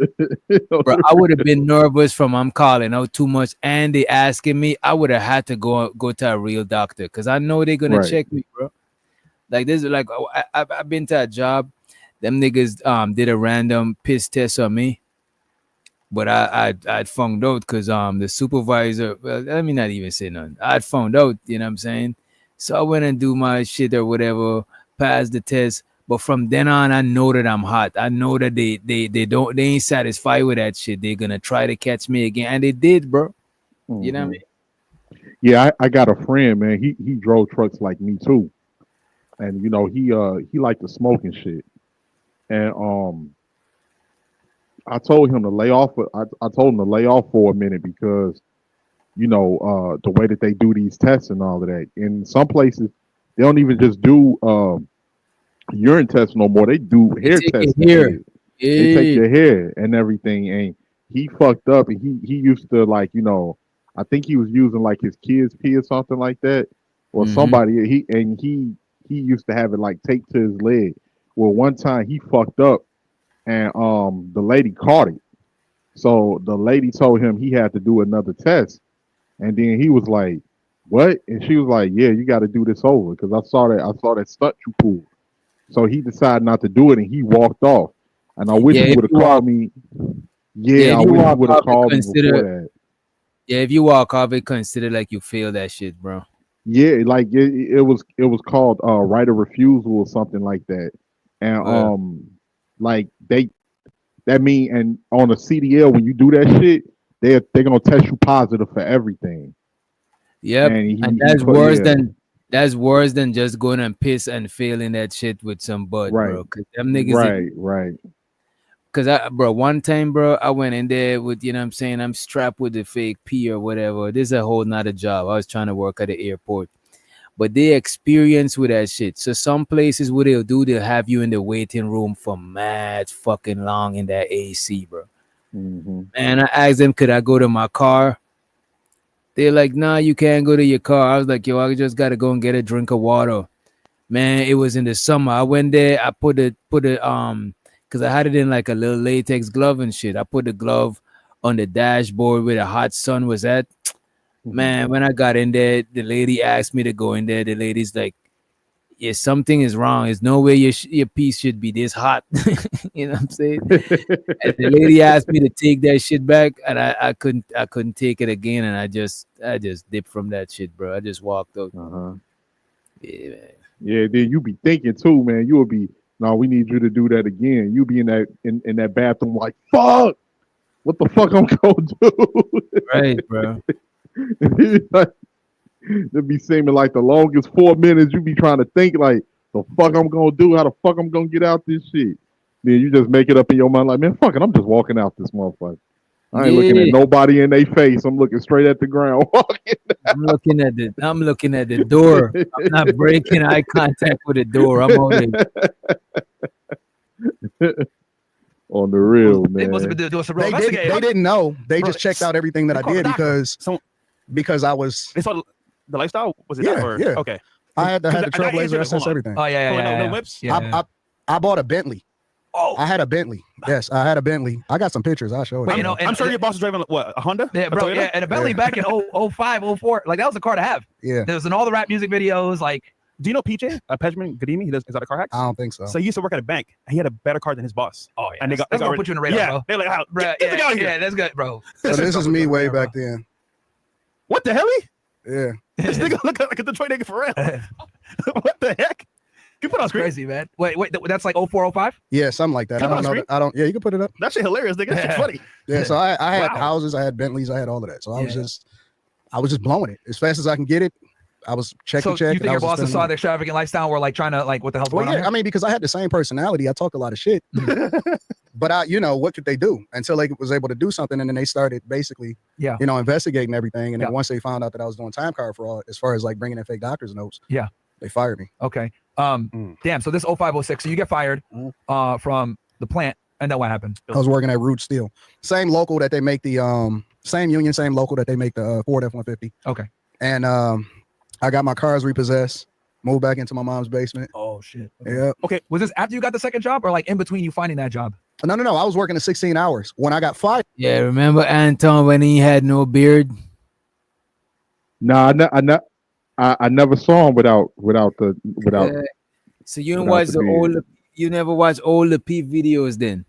Nah, I didn't. I heard about Lapeef later on. And that shit used to be the shit with what the thick girl name Kay and Kayla. That shit was funny as fuck, bro. Yeah, I do remember Kayla. Whatever happened to her? You don't even see her around no more. I think she's still in media. Chicks like her and B Taylor, they actually work in certain field that they could still get the same clout. So I don't think they stunt in YouTube and shit like that. The other chick, okay. Kay, I think she was like a school teacher or something like that. I think she worked with kids. Oh, You okay. know? But Yeah. that chick Kayla, she was on a reality show. Like she got connections, bro. She know people in the industry, bro, in the entertainment industry. Okay. And B Taylor that was dating Princella, she's an actual journalist, like real whole journalist. You know what I'm saying? That's wild that she was dating Prince. Yeah, that was wild. That was wild. That tells me a lot. That tells me a whole lot without even knowing. Man, that's crazy, man. But yeah, what he was saying too, like he said he went from that particular plant to a steel factory, and that's crazy, man. Because that's like when you, it don't matter whether it's Detroit, Cleveland, Chicago. When you in the Midwest, like, well, Chicago is like the Midwest New York, but outside the big buildings and shit, when you go into like the outskirts and into the areas where you know the regular people live, you see all of them old ass abandoned factories and shit. Same thing in Detroit. It just got that Detroit, Cleveland, and Chicago. Like when you going through those, it just got that Rust Belt kind of feel to it, like rusted ass railroad tracks, old factories, all of that other shit, or even is it like people? Is it like very like buildingy? Like is like no trees and shit, just like some industrial. Nah. Yeah, it's yeah, that's the best way. It's industrial in a lot of the areas. Here we got trees and big buildings and shit, but we also got a lot of houses and it's a lot of space. It's not like New York where it's no space. It's a lot of space here, but we got like a lot of buildings and shit too. But like in the areas like in the far south side and shit like that, and in Gary, Indiana, and all of that, it got that Rust Belt industrial factory kind of feel. When you drive through Detroit and different parts of Detroit, like you can see like them old automobile plants and shit, and you know old steel factories and all of that other shit. It's the same thing. Yeah. All right, let me play a little bit more of this clip. Everything just went down, and I had to move back into my mom's basement. All of my cars got repossessed. Question for you. So I've been in the car game for 6 years now, right? And the number one thing people never want to admit, Bentley right yeah, guys, this is him right here, man. Flossing on the Bentley. I had the polo. Go. We love the polo boots in Detroit. Yeah. So the so the biggest thing in car world is getting repossessed. Your car. It's shameful. No one wants to admit it. Why are you so comfortable sharing that story? Because nigga, if that was me, I wouldn't want to share that shit. Oh, I didn't want to share it at the time. Oh, okay. But see, my thing is now, my biggest thing and my whole spiel online is I live my life like an open book. So I show how much I make. I show my bank accounts. I show my brokerage accounts. I show everything. You know what I'm saying? Because I think there's too many people that's pretending, and it's not enough people that's actually showing the results. A lot of pretenders. But see, it's not just that. It's just that it's so many people that been scammed in the black community, unfortunately, that's the barrier to entry in order to show trust, right? Yeah. So I kind of live my life like an open book. Yeah, I mean, I'm transparent about it now, but at 26 years old, I didn't want anybody to know that. So real quick, take us back to the feeling you had when this happened. What was it like? You depressed? No. Let me tell you something. Yeah. The repo men, they were relentless. Like I had moved back in my mother's basement, but when they came by, because my brother initially had blocked, because I got a younger brother that's 6 years younger than me. He was still in high school, or he had just got out of high school.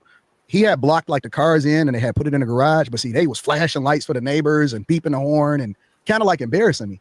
Oh, yeah, they was like embarrassing me. It was sad. It was really. They could have just take the car silent. They had to make a scene about it. Yeah, 100%. God damn! Did you make them like work for it though? Like, were you in hiding for a minute? They could After a while, I just got tired, and I was just like, you know what? I had some money that I had put up, so I took some money that I had stacked, and I went to the auction and I bought a used car. I think I bought a used Cadillac STS with a North Star engine in it, and I just rode that, and I gave everything else up. Okay. Can I say this? Takes a lot of humbleness to say that and then move forward, because all guys will be, no, fuck this shit. I'm going to end balls to the wall. I'm going to try to figure this shit out, not get a smaller car and downsize. But downsize. But here's the thing. I had already I was raised in the inner city of Detroit. It ain't like I had money before. You know what I'm saying? I was new. You see, Anton got the right mindset. Them niggas is bugging. If you got a downsize to come up, sometimes you got to step back so you could jump forward. You never seen how far you going to jump forward if you stand right where you at. Some niggas, their pride and their ego is going to make them suffer, bro. Hell yeah, I agree 100%. If you got to give it up, you just got to give it up, man. You will get it back. You wasn't born with it. You're going to get it back. Right. You know, like none of us was born with it, man. We come from, you know, a lot of us come from nothing. Our peoples come from nothing, man. So like, and I get it. Like when you come from nothing and you attain some shit, it's the best feeling in the fucking world, man. It make you Yeah. feel like you on top of the world, like you motherfucking Superman. But when you lose that shit, you feel like you going back down again. But that's the beauty of us as black folks, right? Because like you have, I noticed this like in different with mentalities when it comes to rich black folks. I mean, rich white folks and poor black people. Because when poor black people come from nothing and they get money, a lot of the times if they lose it, they niggas might be embarrassed. Some niggas might roast you and shit like that, especially if niggas might have had something against you or something like that. But after Yeah. you get over that, you gonna bounce back. But with a lot of these rich white people, when they lose shit, especially if they whole circle is built off that, some of them people commit suicide, man. It's like Yeah. it's like it's like because they don't know how to live without it. Okay, Because I they've see what you're always saying. That's foreign to them. That's alien to them.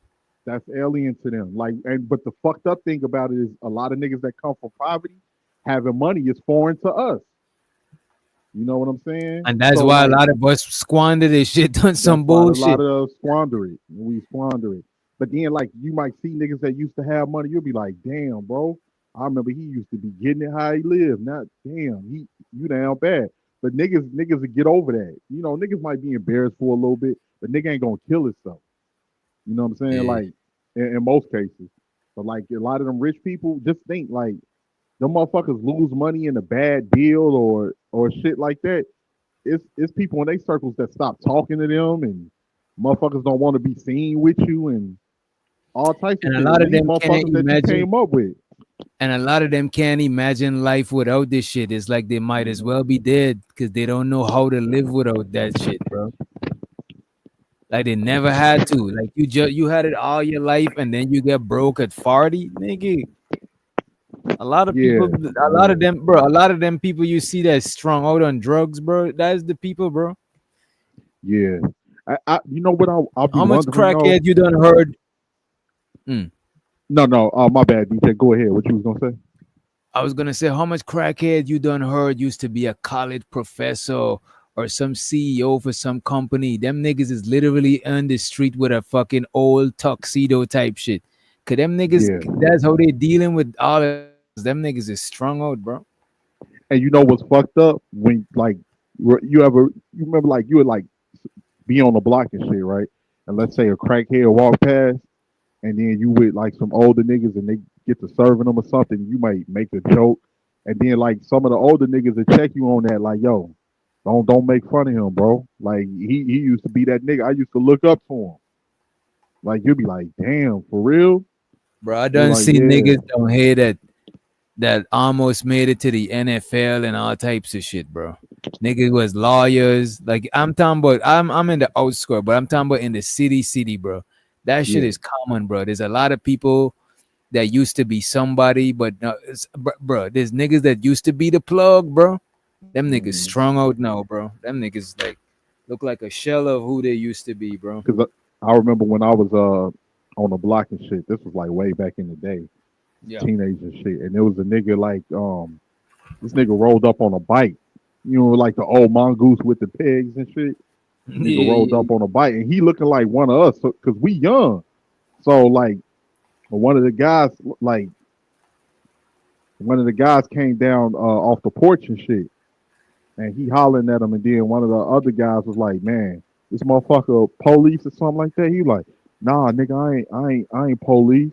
I ain't no motherfucking cop." He like, I'm trying to get a couple of them things or whatever."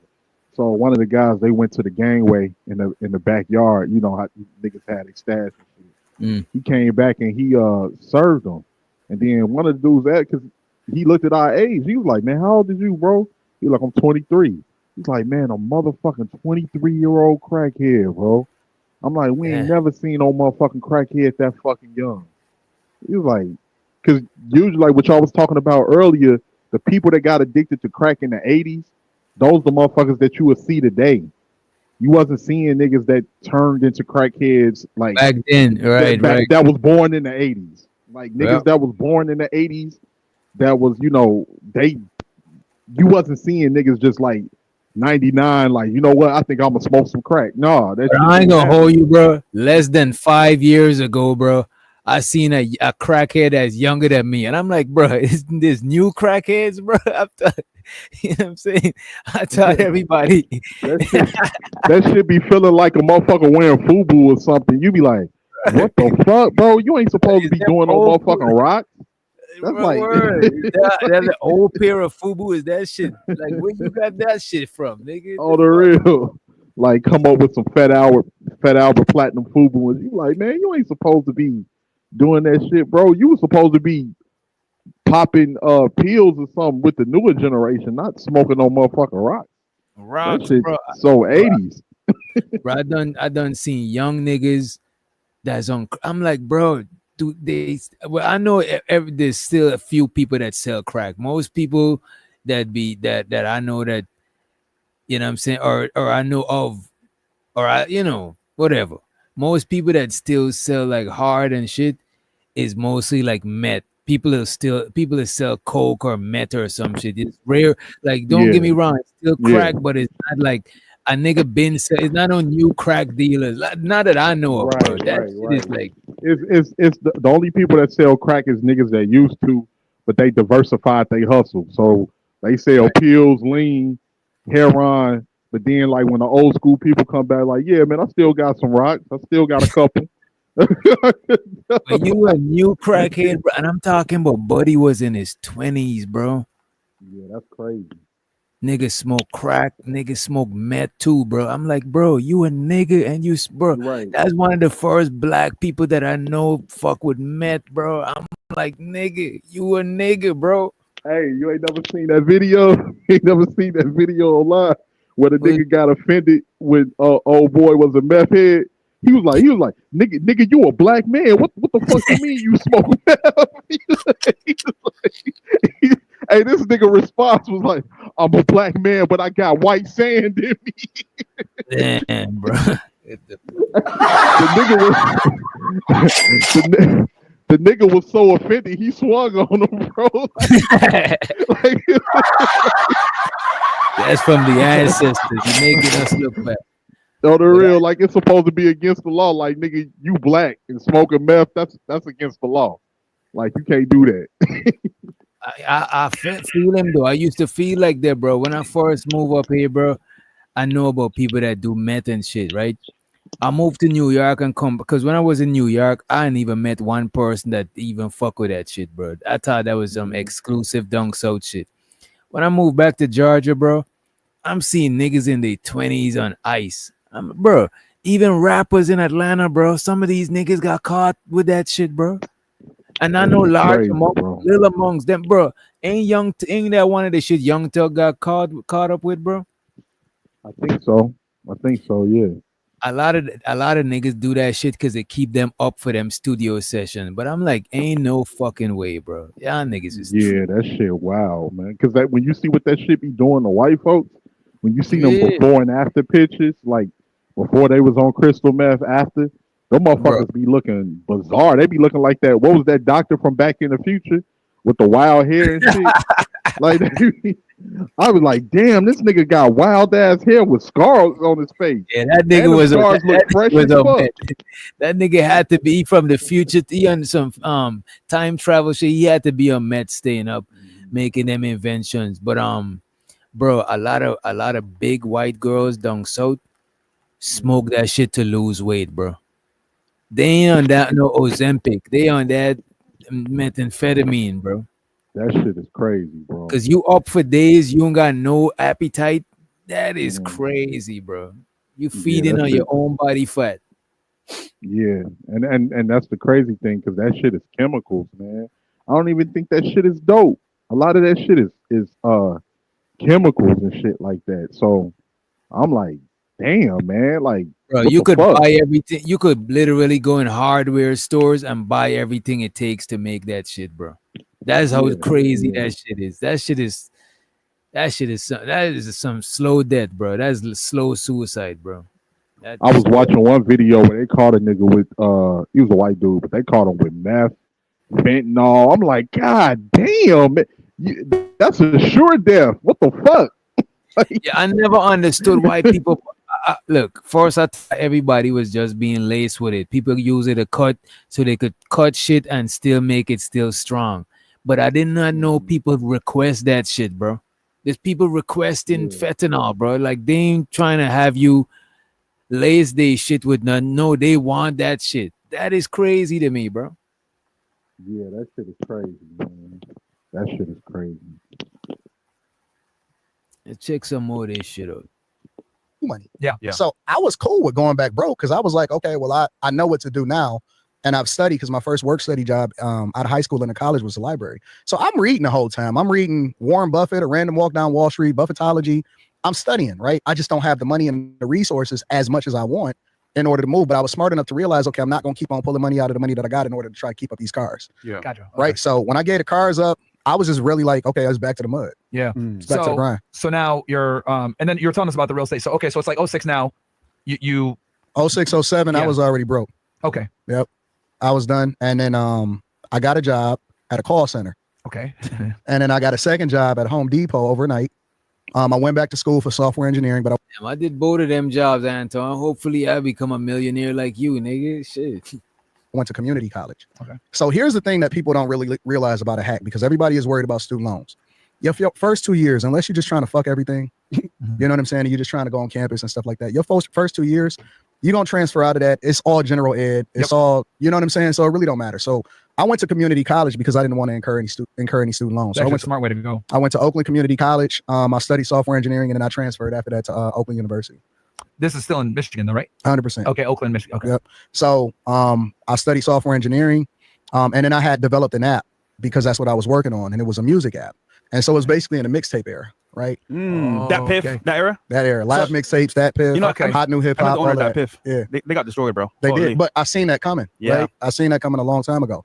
So So anyways, this is what year now? 07, 08 now? it's around 07, 08, maybe a little bit before that. Okay. But I was always still working on my passion. I was always still working on the stuff. E-commerce, mixtape sites. And I realized, though, I couldn't get a job in the industry unless I actually had the paperwork behind me. That's why I decided to go back to school. Gotcha. You know what I'm saying? So, and then eventually I landed a job at the University of Michigan as a software engineer. So I was working there, but it wasn't even about the money at that point because I was getting bank on my businesses.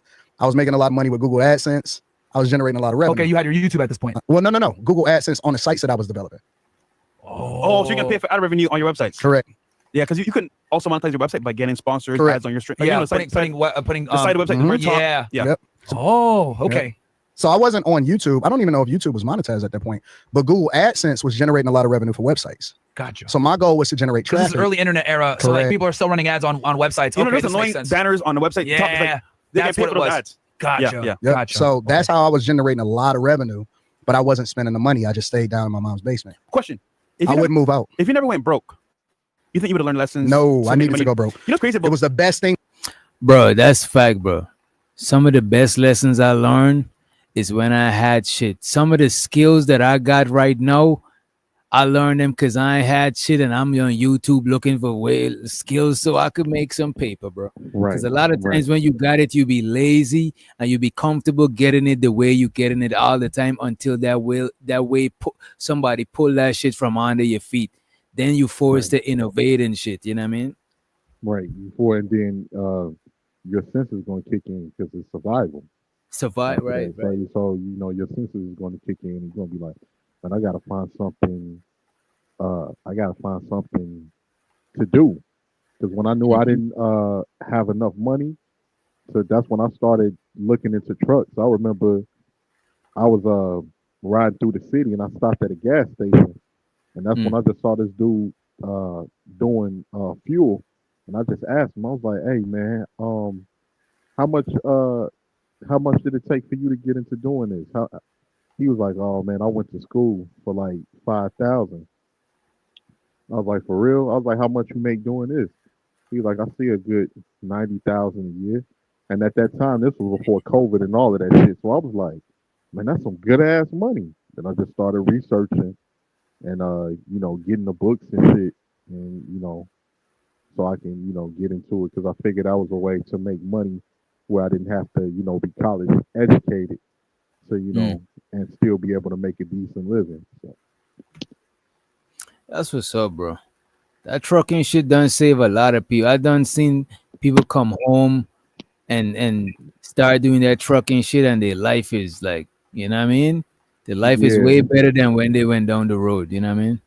yeah. It's just to make some money. I'm not saying it's the most glamorous to do, but Nah, for but you you to make getting your bread and you on the road. right. Cause I work on a truck before, but I wasn't a truck driver.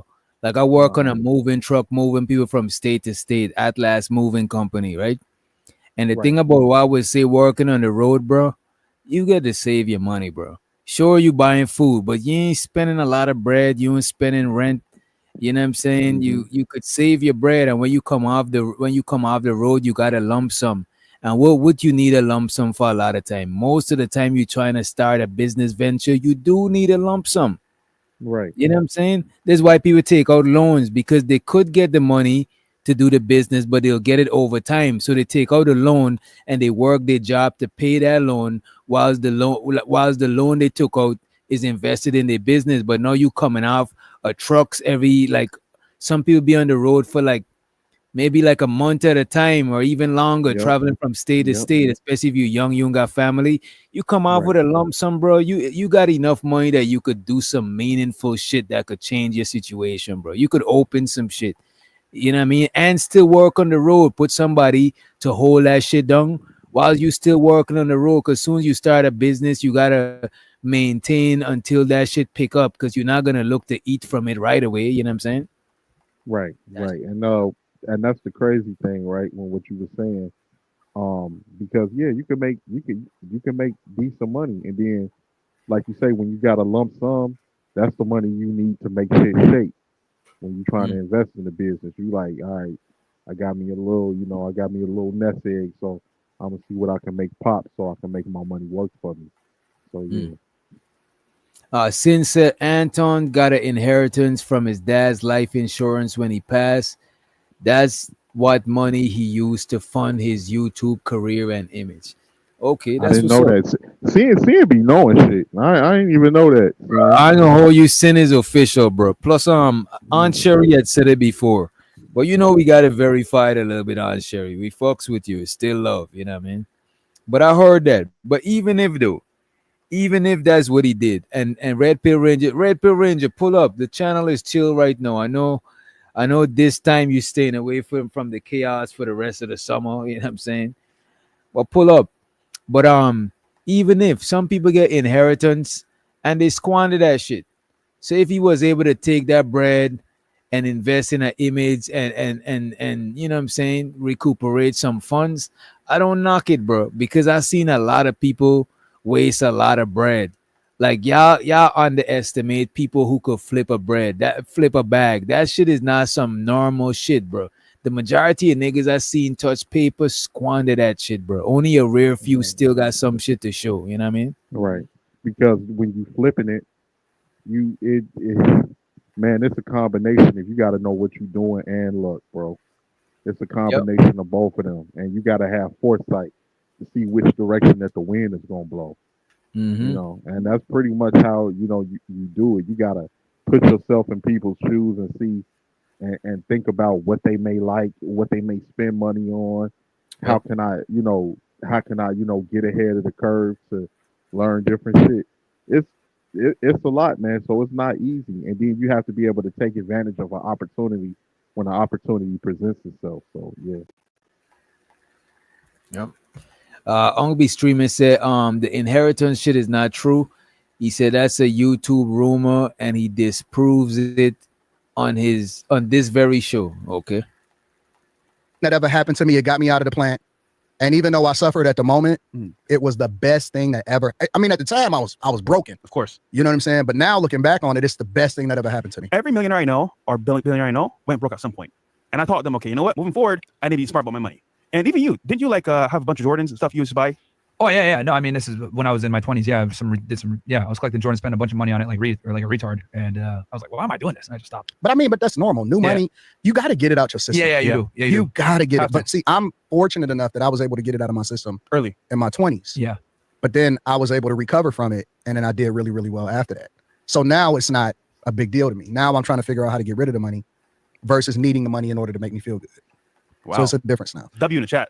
So okay, so you pivot, get into I'm still working 2 jobs. Yeah, I was never not working. Right. Mm-hmm. No matter what I was happening in my business, because I needed my benefits. I had my daughter in 2008. Okay. So I still needed my benefits, and one of the benefits that came along with working for the University of Michigan was Spartans, that, right? Huh? Is it the Spartans? No, University of Michigan Wolverines. Okay. Yep. So I was up in Ann Arbor, but one of the benefits from it, because I didn't need the money, I banked every dime that I got. I never spent the check. So from the you were University doing of Michigan. websites for them? Or- Yes. Okay. Yep. From That's where ITS. the Google AdSense stuff. Okay. Yep. ITS. Information Technology Services at the University of Michigan. I worked a block away from the big house. Gotcha. Okay. But here's the thing. They double matched a 403B, which is the same as a 401k. Okay. Except for it's for public institutions.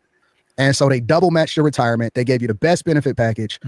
And so there was other things that came along with just the money, because I didn't make that much money there. I was only making like $60,000, $70,000 a year. Yeah. But I was able to bank that entire thing. And then I was also able to double match my 401k up to a certain amount. Government and state jobs, it's the benefits that give you the best 100%. setups. It's typically not the money. Like if you want to make money, I always tell people you got to go private sector. Yep. If you're in the government or the state, bro, you're always gonna, they're not gonna pay as much, but you'll get great benefits. 100%. And then from there, I pivoted over to Comerica Bank. So I got recruited by Google, and I got recruited by Comerica Bank. Comerica Bank is more of a asset management bank. So they get big clients, anything regarding death benefits, all of that type of stuff. They manage that type of stuff. Gotcha. It's not a traditional Chase, even though they're in the same space, but they manage more oil money, all of that type of stuff. But I had a choice, right? Because I could relocate with my daughter over to Mountain View, California, and we took the tour, and they were offering a decent amount of money, but instead they allowed for me to be able to stay in a legacy environment. So an environment that traditionally is not technological, and built out the UX UI practice over at Comerica Bank. Nice. So I was able to make the same amount of money. And then that's when I had upward mobility in corporate America. But I parlayed the job from the University of Michigan over to Comerica Bank. Okay. But I was on YouTube back then. And here's the key. A lot of people don't know this. Back then. So what year are we in 2008 now? 2009? No, more like 2012. Oh shit. Okay. We're fast forward a lot then. Okay. Yeah, like 11 and 12. But here's the thing. I was leveraging YouTube at that time to market myself more effectively, in order to separate myself, because in corporate America, it goes up like this. So it's less positions that's available in corporate America. And that's when you have to start marketing yourself differently. So I'm family man, So yeah, what kind of content were you uploading to YouTube at this point? Family man, urban exploration, architecture, urbex, all of that type of stuff, travel stuff. All right. And bring my daughter to work type stuff. Gotcha. That type Like of stuff. a family channel / vlog type thing, but I'm assuming it was probably G-rated, very clean. 100%. No swearing, none of that Very stuff. clean. Very corporate. By the book, wholesome. Yeah, because that's another thing that people don't understand, is that when you start to get into corporate America, I see people getting fired a lot today because social media is more TikTok, 100%, Instagram videos, but they don't realize that they're embarrassing their employer. Yeah. Right. They getting on there with their company uniform on and stuff, and they. You see, this is the reason why I'm not a corporate type of person, because I just want to be me and be authentic, and just I can't be a stiff for too long. Like, man, if I go to a wedding or some sort of formal shit, eventually, once the pictures already taken, I'm about to take my tie off, man, because I gotta feel comfortable, bro. Like, I can't sacrifice the look for the comfort. Like, I don't understand how y'all women do this shit with y'all hair and go to bed with a certain shit to maintain the style. When I go to bed, like, if I get my hair retwisted, by the time tomorrow my shit better look crazy, because I can't sacrifice the look for the comfort. I can't do it for too long, man. It's just, come on, man. No, I get you. I get what you're saying. And I prefer to go to functions where I could dress comfortable. Sure, I'm going to respect the function. I'm going to dress presentable. But I'm just saying, if I had a choice, I would have preferred to go to somewhere where I could just dress comfortable. Like, you know what I mean? It's like, I don't know, man. Talking and all of that, and it's going to backfire. Yeah. But I was able to leverage that in order to continue to accelerate in corporate America. And then I retired in 2019. You know who I look up to? I look up to them rich niggas in Silicon Valley and shit that go to work with his sweatpants, but them niggas inventing all types of shit, and them niggas getting hella bread without having to fully conform. Because I think in this day and age, why are we sticking to a certain type of dress? Like, I get it, it stemmed from like maybe like a Eurocentric shit, I don't know, but I don't know why we still upholding them shit, because there's poor people in suits and there's people with bread that's wearing sweats and shit now, you know what I mean? Like, I don't know why we holding on to that shit. I think it's too much formalities, and I don't understand the purpose of it, but I still respect it, but I just don't get it, you know what I mean? and they all got that same uniform, man. Them dudes in Silicon Valley, the kind of like the chalk is grayish blue long sleeve shirt with the brandless baseball cap and some Yeah. great sweatpants and Air Maxes and a cup of Starbucks in their hand. Man, I would like to go to that shit, bro. I just pulled it up on the internet. I would like to. I gotta visit that shit one time for the one time. You know what I mean? I like chopping Yeah, it up with them kind of. That's my lane of people that I would like to rub elbow with. You know what I'm saying? hmm Like I respect that type of lane. I respect what's his name? Is it Chameleonaire that went to Silicon Valley? What is bro, that? that's crazy. Like that's crazy. Yeah, That man. man, shout out to Sharon What out up, there Sharon? in the chat. Yeah, that's crazy. Like, yeah, how he flipped his money, and I forgot what he created, but yeah, he created some type of company, man, that made him millions of dollars. No, I think he invested in a company or something like that.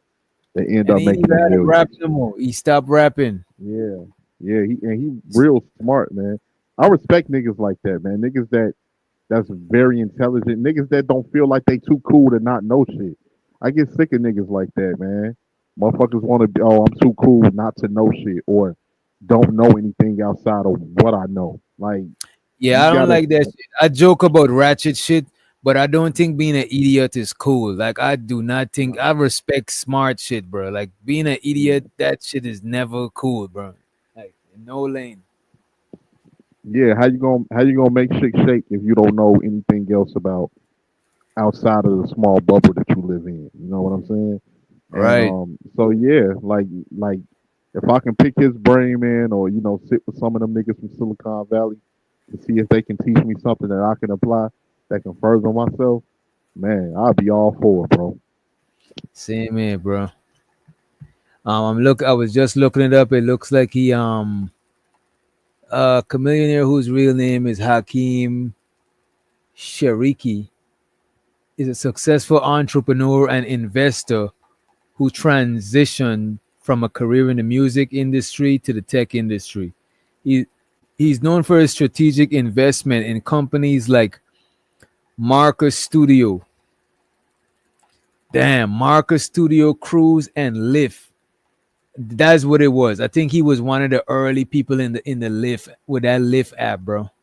Let me see what Marcus Studio is. Marcus Studio was a multi-million-dollar channel network that was acquired by Walt Disney Company in 2014 for 500 mil. Okay, look like Walt Disney paid him the 500 mil for that company in 2014, and Disney then rebranded it as the Disney Digital Network in 2017.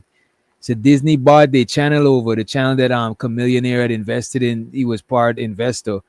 Disney bought it over for 500 mil and rebranded it as Disney Digital Network in 2017. That's not the only thing though. Lyft is that's some paper, especially early on, bro. Yeah, Because Lyft and yeah, Uber, them niggas got the monopoly with the taxi shit, bro. that's them the number Yeah. two. And Nas had invested early into that Ring camera shit, and he made a Ring lot of money camera. off of that. Yeah, he invested early. He made millions and millions on that shit. Yeah, that Ring Millions. That's camera what was it's about. literally the only shit. Now they got a bunch of off-brand shit, but Ring camera was holding it for a minute before the off-brands came around and shit. Yep, absolutely. So yeah, Media that's is what it's more about. TikTok. Whoever invested in OnlyFans early, I know they probably making buku bread. They making a lot of. But the funny thing is about OnlyFans, that shit wasn't meant to go in the direction that it went in.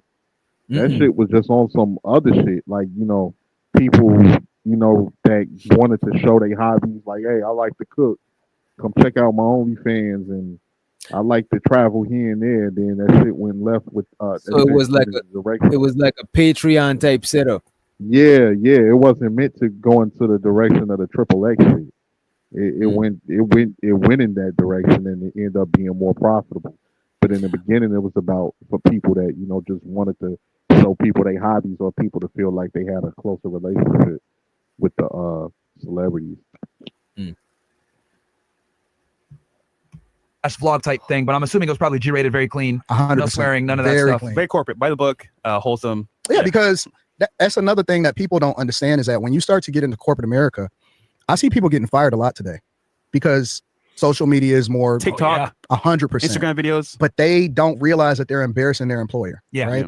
They getting on there with their company uniform on and stuff, and they talking and all of that, and it's gonna backfire. Yeah. But I was able to leverage that in order to continue to accelerate into corporate America, and then I retired in 2019. Okay, you left corporate America behind in 2019, and you still maintain your YouTube channel. But I went back. There. Okay, Because I got offered a crazy. So one of the people that I had a really great relationship at Comerica, once I retired, and I didn't know that the pandemic was happening because I retired in like October or something like that of 2019. Okay, yeah, because I didn't really even start talking about the Wuhan shit until We didn't know November. The nothing. earliest people December, knew in November of Yep. 2019. Yeah. But realistically, bro, it hit everybody like a ton of bricks in March. January, 2020. February, March. Yeah. I mean, I was doing really well. I thought I had made enough money to set me for the rest of my life. My daughter was gonna be straight. I had my courtside tickets to the Pistons, and I was. But then all of that got shut down, and I got invited to come back into corporate America at a different bank, at Flagstar Bank.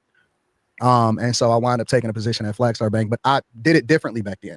So then I had learned how to move a little bit differently when it comes to your pay structure. What I learned is that everybody that gets to a certain level in corporate America, they don't care about the actual pay. The only thing they care about is the equity and the bonuses. Boom. So when you negotiate your pay in corporate ESPs, America, yep. you have to make sure. Your ESPs, basically it's the ESPs is a quarterly program now. Yeah. ESPs you allow. What does that stand for? What does that mean? It's for- like something. Employee stock program. You get it at a percentage less. So Okay. let's say you can get it at, it depends on the company. You can get it at 10, 15, 25% less than what the market is going So, for. But you have to let gotcha. it sit for at least I'll a give you an quarter. example. Yep. So I was grinding at Wix.com hours. Yep. I did 12 to 14 hours a day for a year and a half straight. But I had a chance to join the ESP program. So I would put the money I made extra and buy Wix stock Yep. for a discount. So by then the year ended, I had a bunch of Wix stock, a bunch of money saved up. And guess what I bought? My first property. But you can't sell it until after at least a quarter. Yeah. That you buy it, but you're Okay. getting it at a You discount. have to hold it at that discounted price Correct. for a quarter at least before Yep. you're going to sell. Yep. Okay. But I was so- able to negotiate my pay package to where I was only getting a certain, like a minimum, because again, I didn't need the money. So I got a minimal amount as far as my regular base pay, and then everything else was equity. Ooh. Everything was stock options. Gotcha. Oh no, So- I need the money. I needed the money. Yeah. So the next time I went into corporate America, I negotiated for the equity. Then eventually Flagstar merged with New York Community Bank. And then by that time I was able to retire again, and I retired into 2024 again. Okay. Wow. That's some But good again, I never touched any of the money from there. I put it all in banking, crypto, and stocks. Okay. And you were still obviously running your YouTube channel at the time and everything else like that. So, yeah. And real estate, and Oh, let's go back to real estate everything. because that's how we even went down this rabbit hole. So you bought all your houses, you said Majority cash. of them.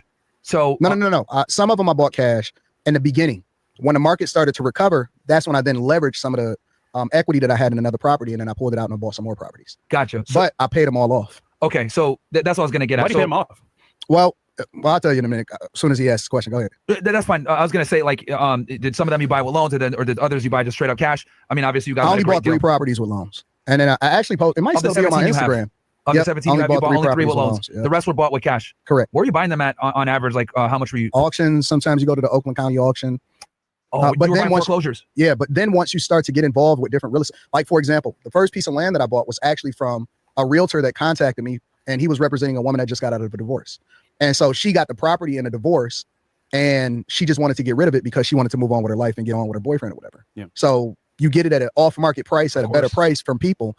Best deals is always going to be off-market. Of course. off-market. Every single deal that you do in real estate. That's why it's important, and I think you're really good at networking. Yes. For you to build relationships. Yeah. That's a fact what he's saying though. The best deals is gonna be off market. Like I heard a lot of people in real estate say that shit. I tried to get into that shit before, but that's what's up. But plus we gotta stop it for fair use too. Show so to I think there's Fresh and Fit channel. Yeah, show so to them. What people don't understand about networking is that in order for you to be an effective networker, you have to bring something to the table. Yes. If you are not adding value, people that go to these networking events and everybody just looking for a job, you're wasting your time. If you don't already got motion, if you don't already got money, if you're not able to add value, then what people look at you as a leech. Yeah. They don't look at you as a person that they want to keep around and do business with. So, me having these different relationships when they seen a deal come through, they know, okay, so he got a lot of capital, he got money that he's trying to get rid of. They're going to bring it to you first. And often at times you get it at a really good deal. So even with the girl that I bought the property from, I bought the first one. She said, okay, I appreciate you. I got 2 other properties. If you want to come and check those out, I'll give you a better deal on those since you made good on your word. And you can go to closing in 2 weeks. You can call the titling company. You can go to closing in less than 2 weeks. You can screenshot, because they want to know that you actually got the money to be able to buy it. You can screenshot your bank account, and you can go to closing in less than 2 weeks. Yeah, dude, it's actually crazy when you do deals, because I've done a couple cash deals. The speed at which you can close. I mean, that's one of the biggest benefits for the sellers. Like, you can close without a bank. You got no 100%. financing contingency bullshit. I guess they're saying because he explained all of this, he's it proves that he didn't inherit the money. I was waiting to hear that part. Let me see though. I'm trying to send y'all some way because I need to get up out of here. I got some shit to take care of, and I can't do that if I don't sleep. Let me see who's live. Nightish is up here. That means he's not live. God damn, Nightish.